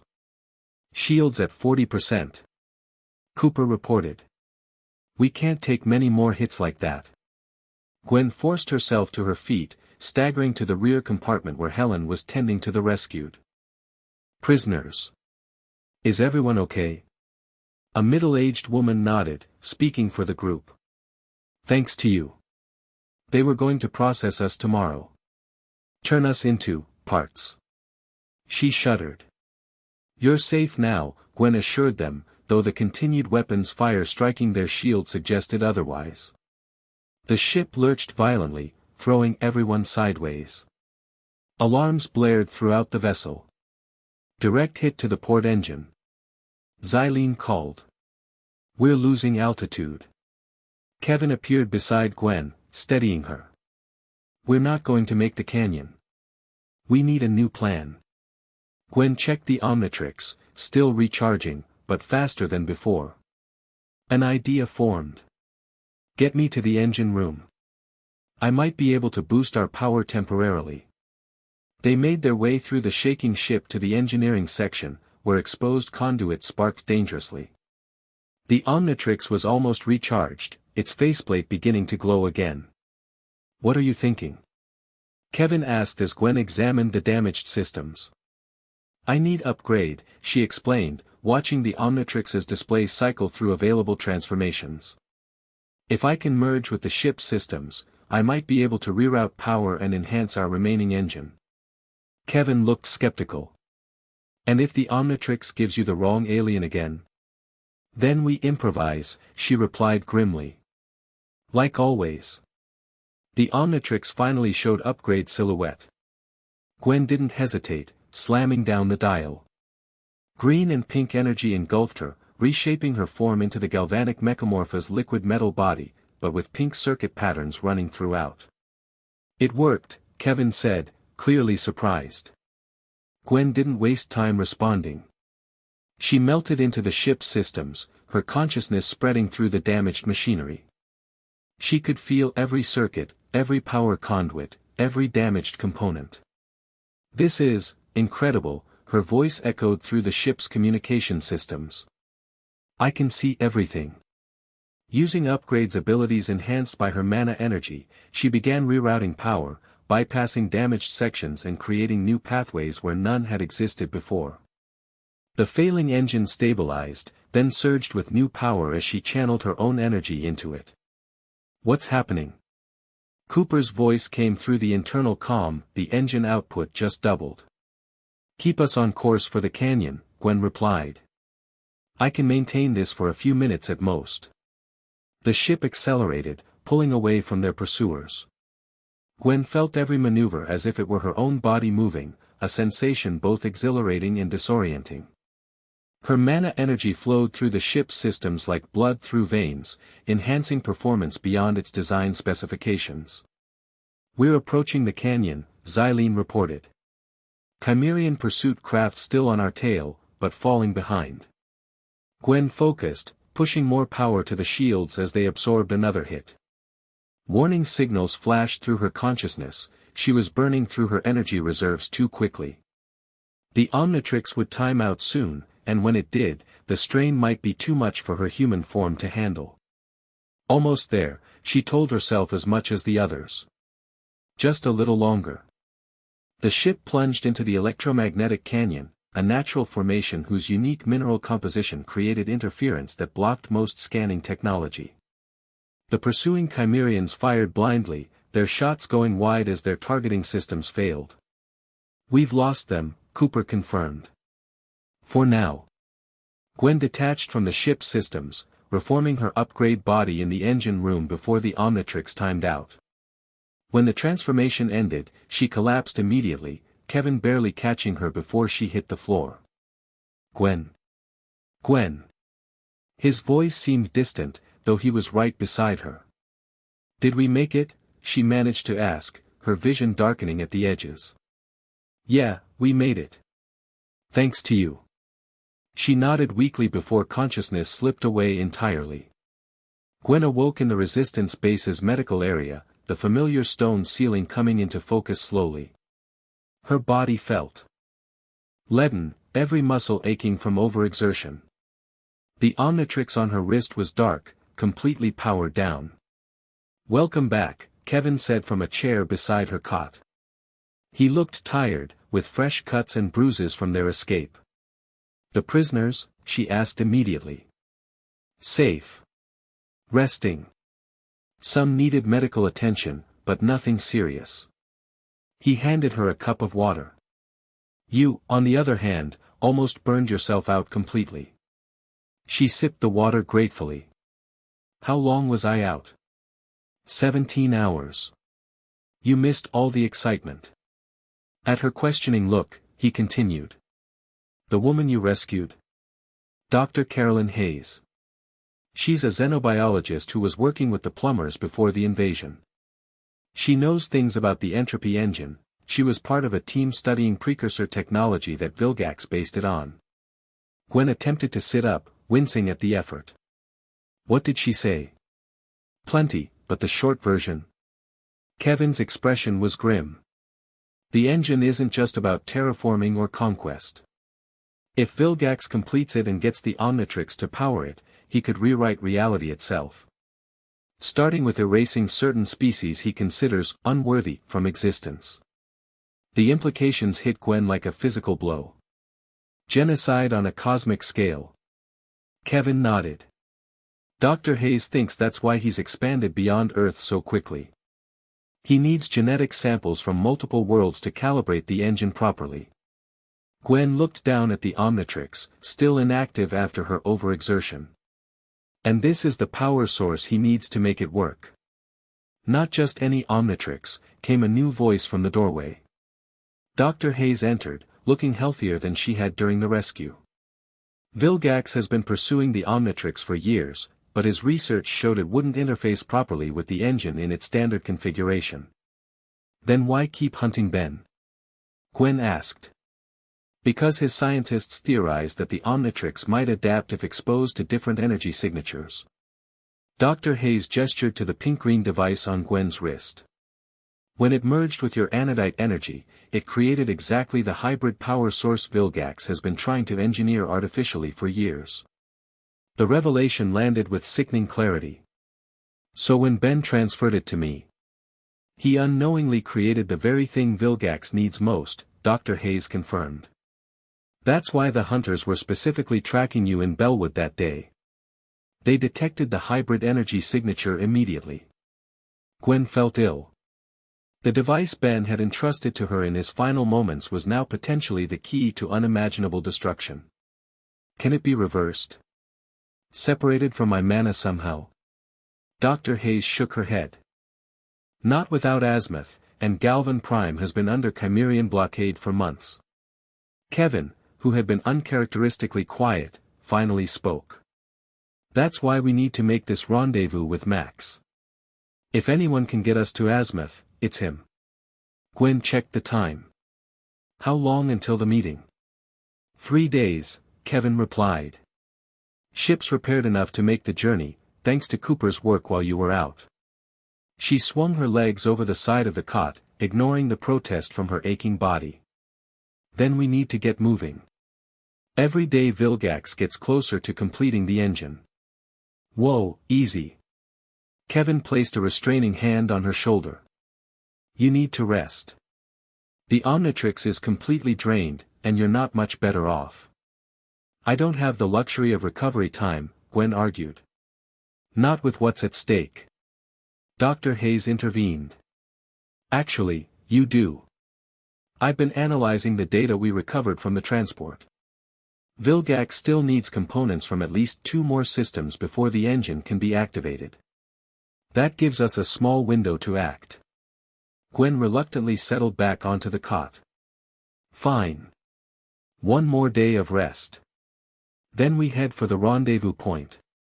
After Dr. Hayes left, Kevin remained, studying Gwen with an unreadable expression. You know, for someone who said they couldn't be Ben, you're doing a pretty good impression sometimes. She raised an eyebrow. Meaning? The whole weight of the world on my shoulders thing. The refusal to rest even when you're clearly exhausted. His voice softened slightly. The willingness to sacrifice yourself to save others.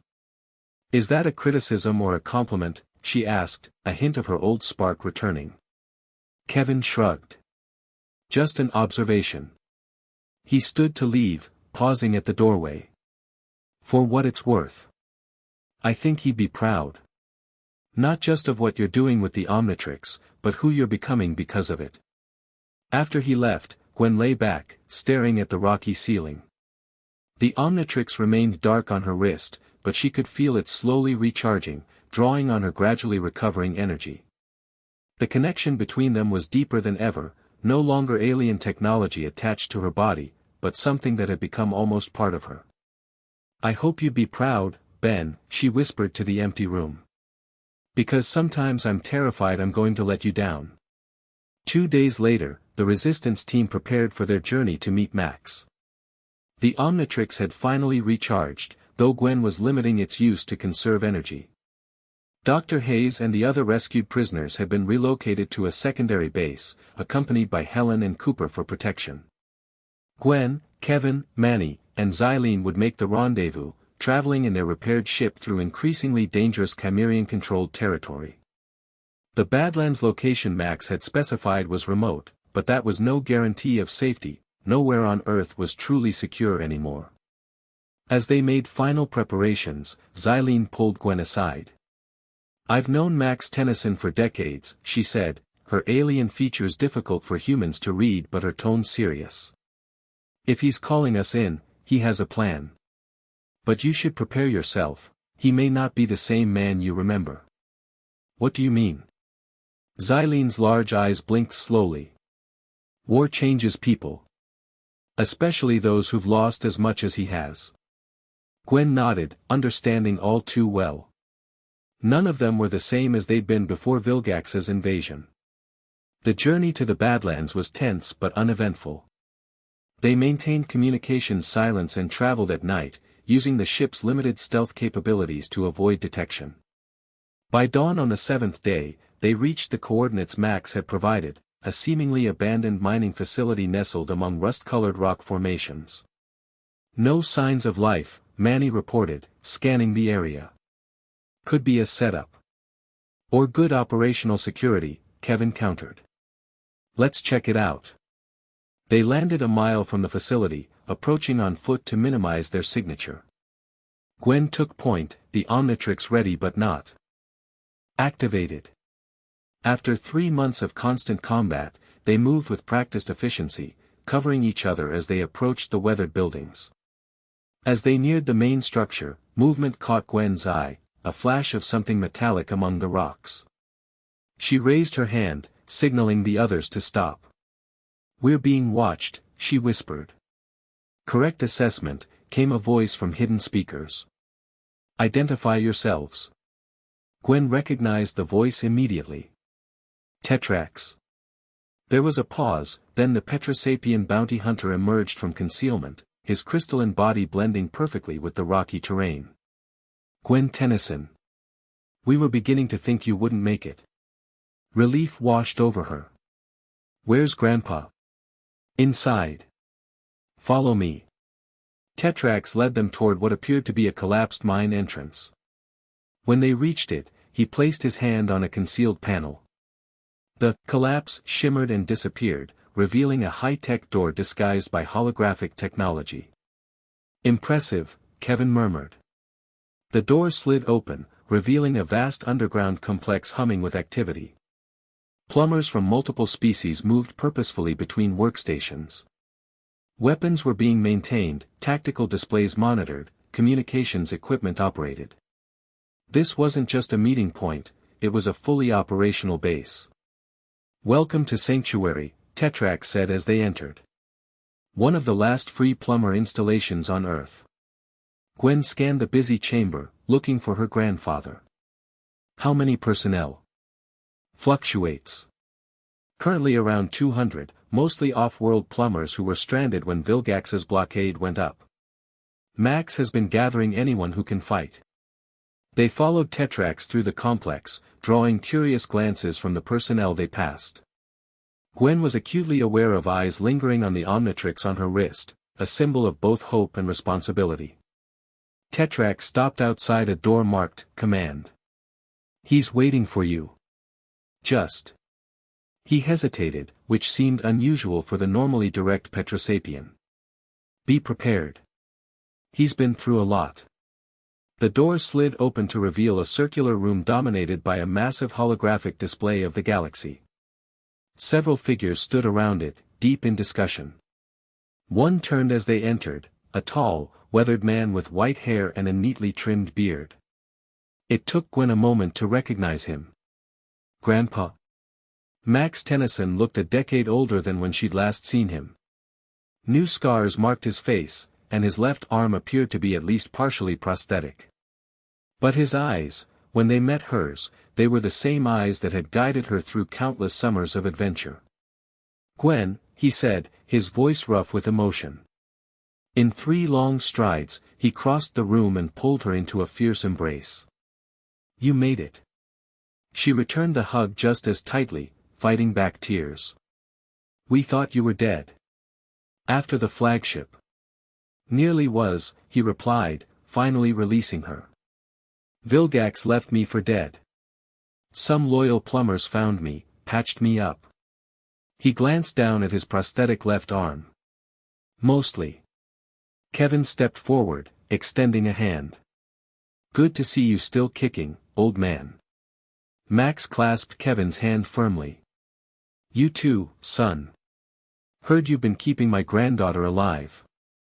I owe you for that." "More like the other way around," Kevin replied with uncharacteristic humility. Max greeted Xylene and Manny before turning back to the holographic display. "I wish this reunion could be under better circumstances, but we've got work to do. Vilgax's entropy engine is nearing completion."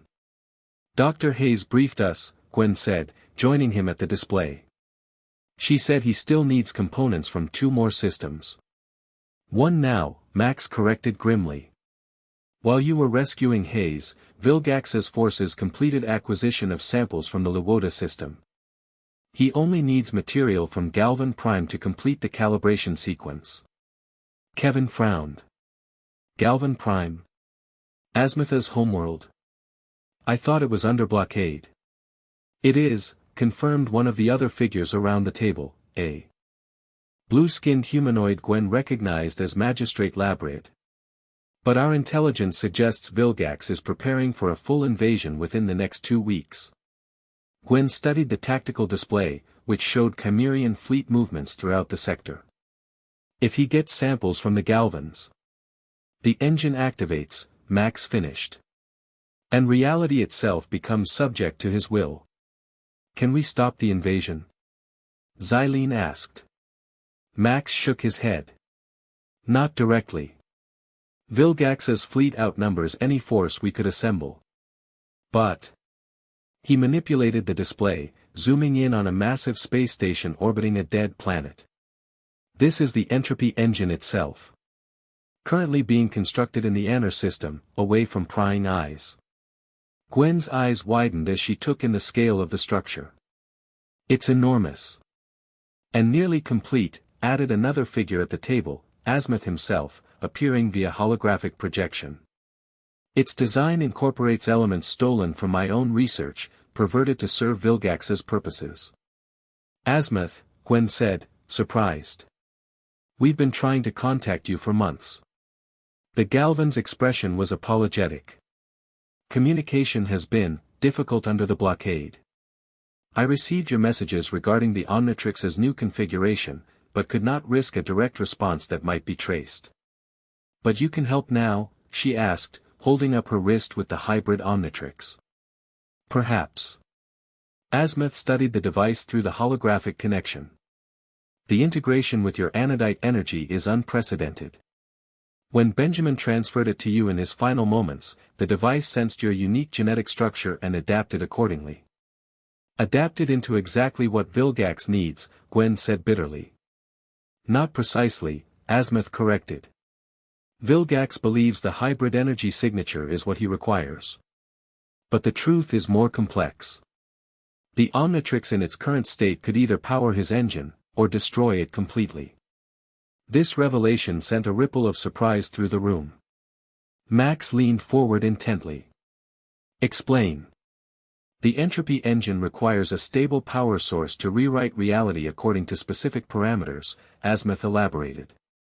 The standard Omnitrix could not provide this, its transformative energy is too rigid, too defined.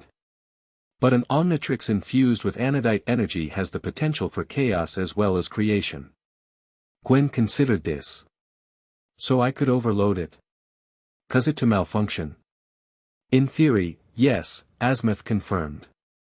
But doing so would require precise control over both the Omnitrix and your magical abilities, a synchronization you have not yet mastered, based on the data I've received. Kevin crossed his arms. So what's the plan? Wait until Gwen masters this hybrid power, then somehow get her to the engine before Vilgax activates it. Not exactly, Max said. We don't have time to wait. The invasion of Galvan Prime could begin any day. Once Vilgax has the final genetic samples, the engine will be activated immediately. He manipulated the display again, bringing up schematics for what appeared to be a heavily modified plumber vessel. That's why we've been building this. The Swift Justice. Fast enough to break the Galvan Prime blockade, armed enough to fight our way to the engine. A direct assault. Manny looked skeptical. Against Vilgax's entire fleet. A precision strike, Max corrected.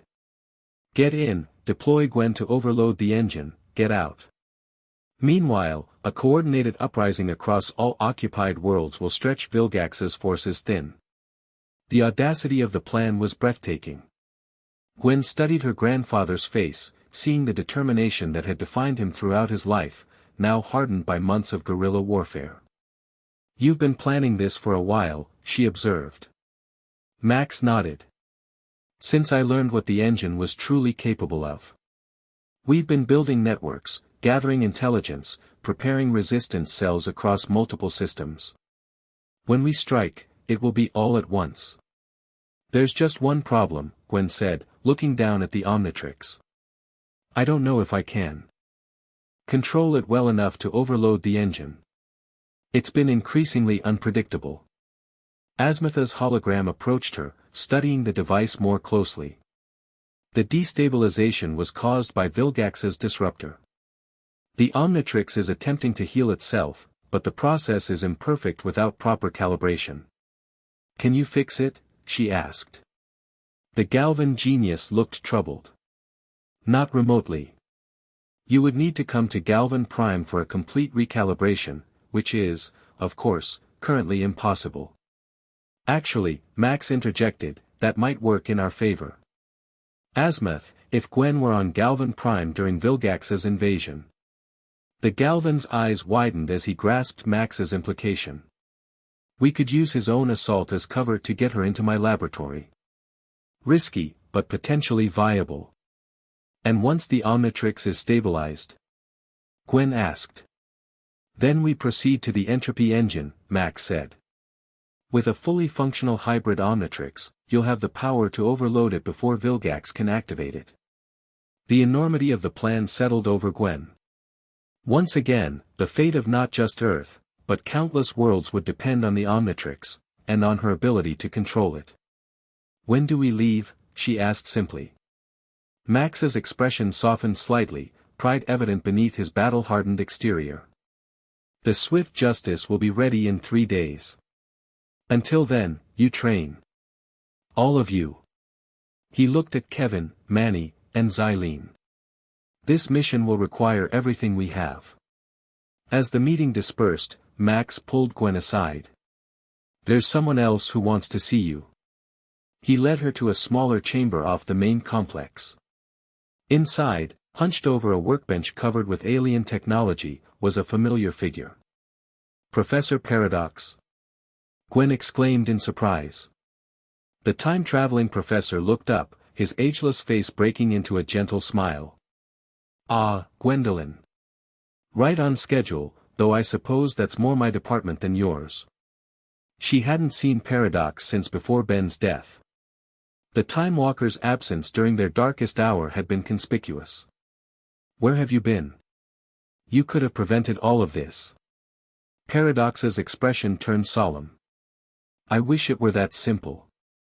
Vilgax's entropy engine creates complications in the time stream. Certain events have become fixed points, immutable, even to beings like myself. Ben's death, Gwen realized with growing horror. You couldn't prevent it. I tried, Paradox admitted, genuine regret in his timeless eyes.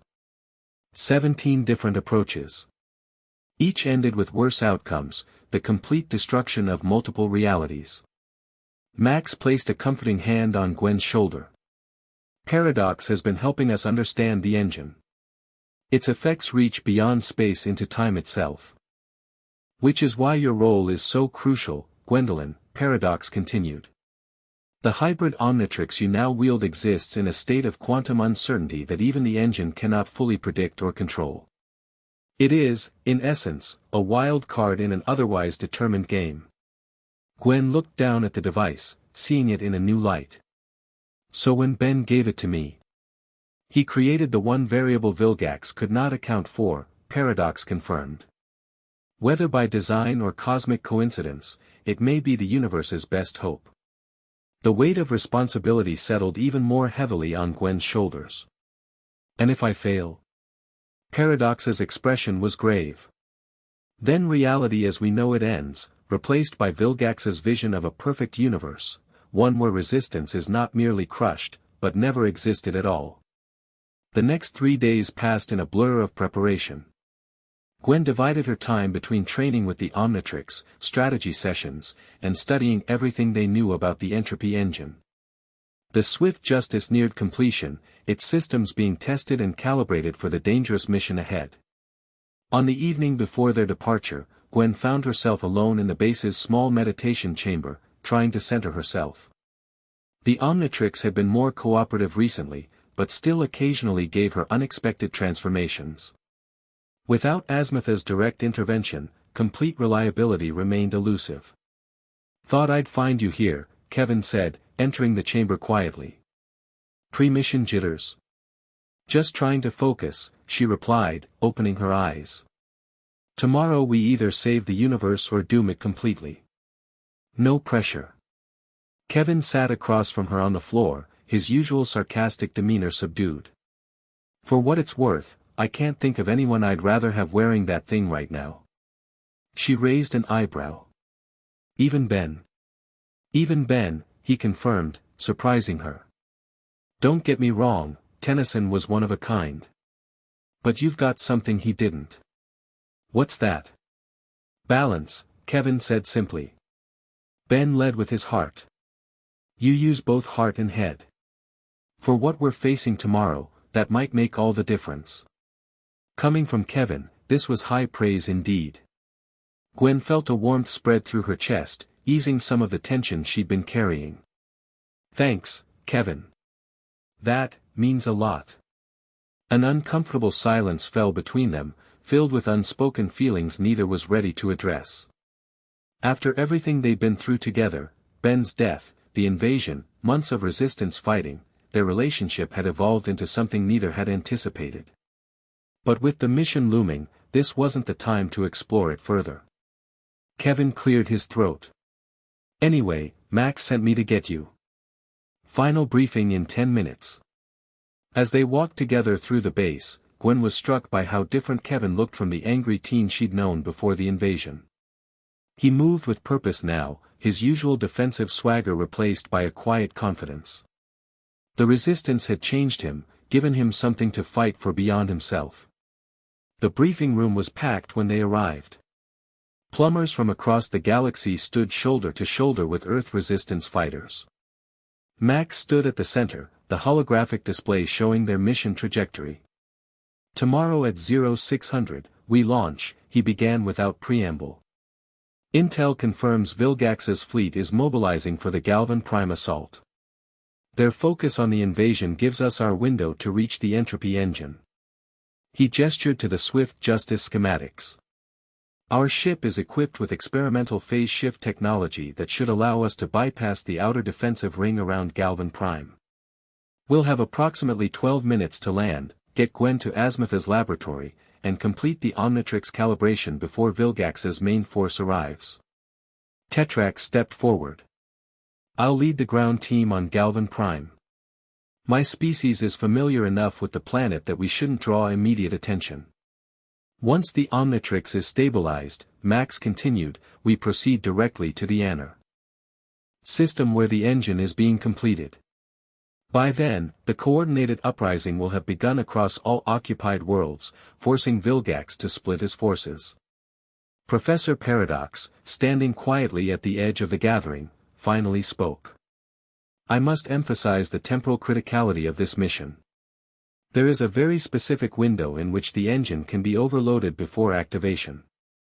Miss it, and even I cannot predict the outcomes. The gravity of his words settled over the room. This wasn't just another resistance operation, it was perhaps the final stand against Vilgax's complete domination. Questions? Max asked. Kevin raised his hand. What's our contingency if Vilgax reaches Galvan Prime before we can get Gwen to Azimuth? We fight, Max answered simply. Every plumber, every resistance fighter, every being who values freedom. We hold the line until the job is done or we fall trying. The room was silent as the reality of their situation sank in.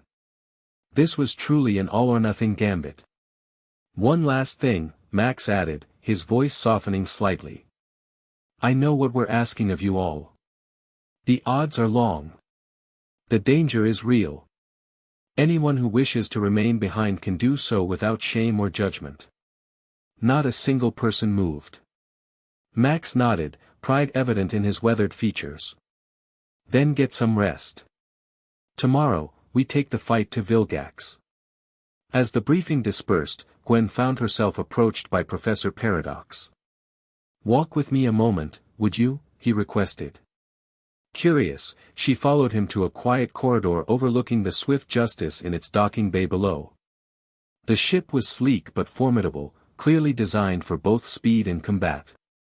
There's something you should know before tomorrow, Paradox said, his timeless eyes serious.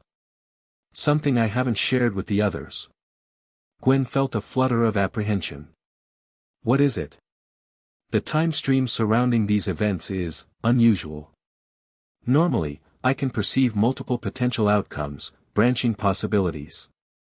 But in this case, I see only two distinct paths. He paused, choosing his words carefully. In one, Vilgax succeeds, and reality is rewritten according to his design. In the other, we win, Gwen finished hopefully. Paradox shook his head. The engine is overloaded, yes. But the consequences of that action remain unclear to me. There is a blank space in the time stream, a quantum uncertainty I cannot penetrate. What does that mean? It means, he said gently, that I cannot promise your survival, or anyone else's. The act of overloading the engine may require a sacrifice I cannot foresee. Gwen absorbed this sobering information. You're saying I might have to die to stop Vilgax. I'm saying the universe rarely grants victory without cost, Paradox corrected. But if anyone can find a third path, one I cannot see, it would be you, Gwendolyn. The hybrid Omnitrix has created possibilities that defy even my temporal perception. He placed a fatherly hand on her shoulder. Benjamin believed in you. That's why he chose you in his final moments. Trust that choice, and trust yourself. Before she could respond, he stepped back. Now, I suggest you get some rest. Tomorrow will be quite the day, even from a time traveler's perspective. With a small smile and a twist of his pocket watch, Paradox vanished in a flash of blue light, leaving Gwen alone with her thoughts and the weight of two possible futures. Dawn broke over the Badlands as the Swift Justice prepared for launch. The base hummed with activity as final preparations were completed. Gwen stood before a small mirror in her temporary quarters, studying her reflection. The girl who had fought alongside Ben for years was gone, replaced by someone harder, more focused. The Omnitrix glowed softly on her wrist, its hybrid energy a constant reminder of both what she had lost and what she now fought for. A knock at her door interrupted her thoughts. Come in, she called. Max entered, wearing full plumber battle armor, his prosthetic arm now clearly visible as an advanced combat model. Almost time, he said. How are you feeling? Ready, she replied, turning to face him. As ready as I can be, anyway.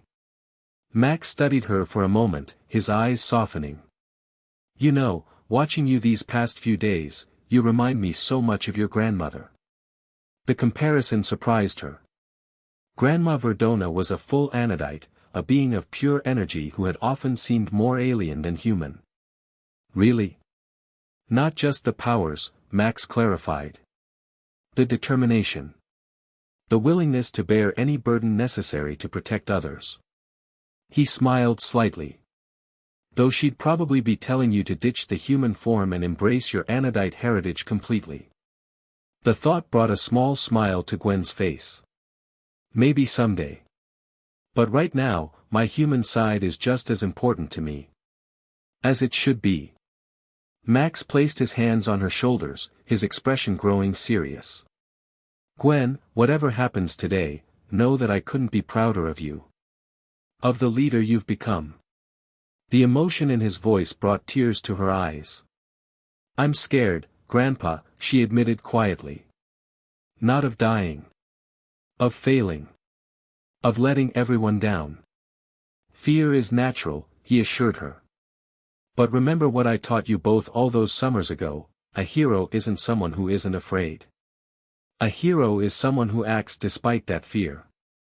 The ship's comm system activated, Kevin's voice coming through, launch sequence initiating. All personnel report to stations. Max straightened, the commander replacing the grandfather. That's our cue. Ready? Gwen took a deep breath, centering herself. Ready. They made their way to the Swift Justice's bridge, where the strike team had assembled. Kevin was at the pilot station, running final checks. Tetrak stood with his ground team, reviewing Galvan Prime's layout one last time. Xylene and Manny monitored the weapons and defense systems. All systems operational, Kevin reported as Max took the command chair. Stealth generators at full capacity. Communications? Max asked. Cooper, who had joined the mission as their tech specialist, responded from his station, secure and functional.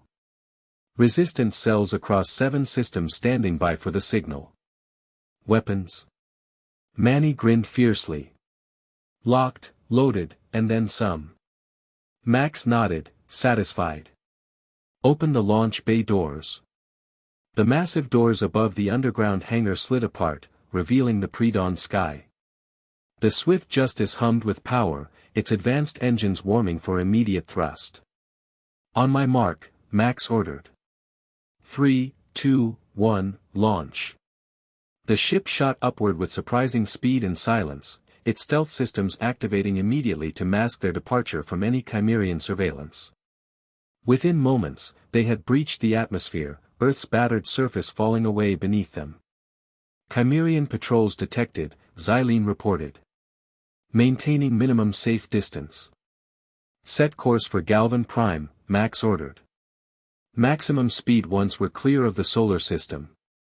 Kevin engaged the main engines, and the stars blurred around them as the Swift Justice accelerated to speeds few plumber vessels could match.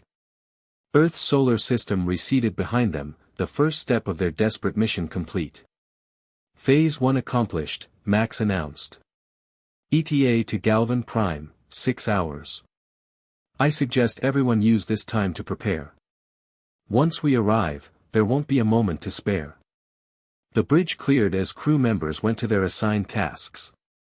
Gwen remained, staring out at the streaking stars, the Omnitrix pulsing gently on her wrist. Penny for your thoughts? Kevin asked, joining her after setting the autopilot. Just thinking about Ben, she admitted. Wondering what he would do if he were here. Kevin considered this. Something reckless and heroic, probably. With a bad joke thrown in. The observation brought a genuine smile to her face. Yeah, that sounds about right. For what it's worth, Kevin added, I think you're handling this better than he would have. More, methodical. Maybe. She looked down at the Omnitrix. But his instincts were something special. He could pull off the impossible when it counted most. So can you, Kevin said with surprising conviction. You just do it differently. That's not a bad thing. Their conversation was interrupted by an alarm from the navigation console. Kevin rushed back to check it, his expression darkening. That's not good. What is it? Gwen asked, joining him. Massive energy signatures ahead. The Chimerian fleet, they're already mobilizing toward Galvan Prime. He pulled up tactical displays showing hundreds of warships moving in formation. They're ahead of schedule. By a lot. Max returned to the bridge instantly, assessing the situation with practiced efficiency. How long until they reach Galvan Prime? At their current speed? Kevin calculated rapidly. 4 hours, maybe less. And our ETA? Still 6 hours with our current trajectory. We could push the engines harder, but we'd burn through our stealth reserves. Max's expression hardened. Signal azimuth. He needs to know they're coming early. Cooper attempted the communication, but shook his head. No response. They might already be jamming the system. Alternatives? Max looked around the bridge. Tetrax stepped forward. There's a Petrosapien trading outpost in the Terminus sector.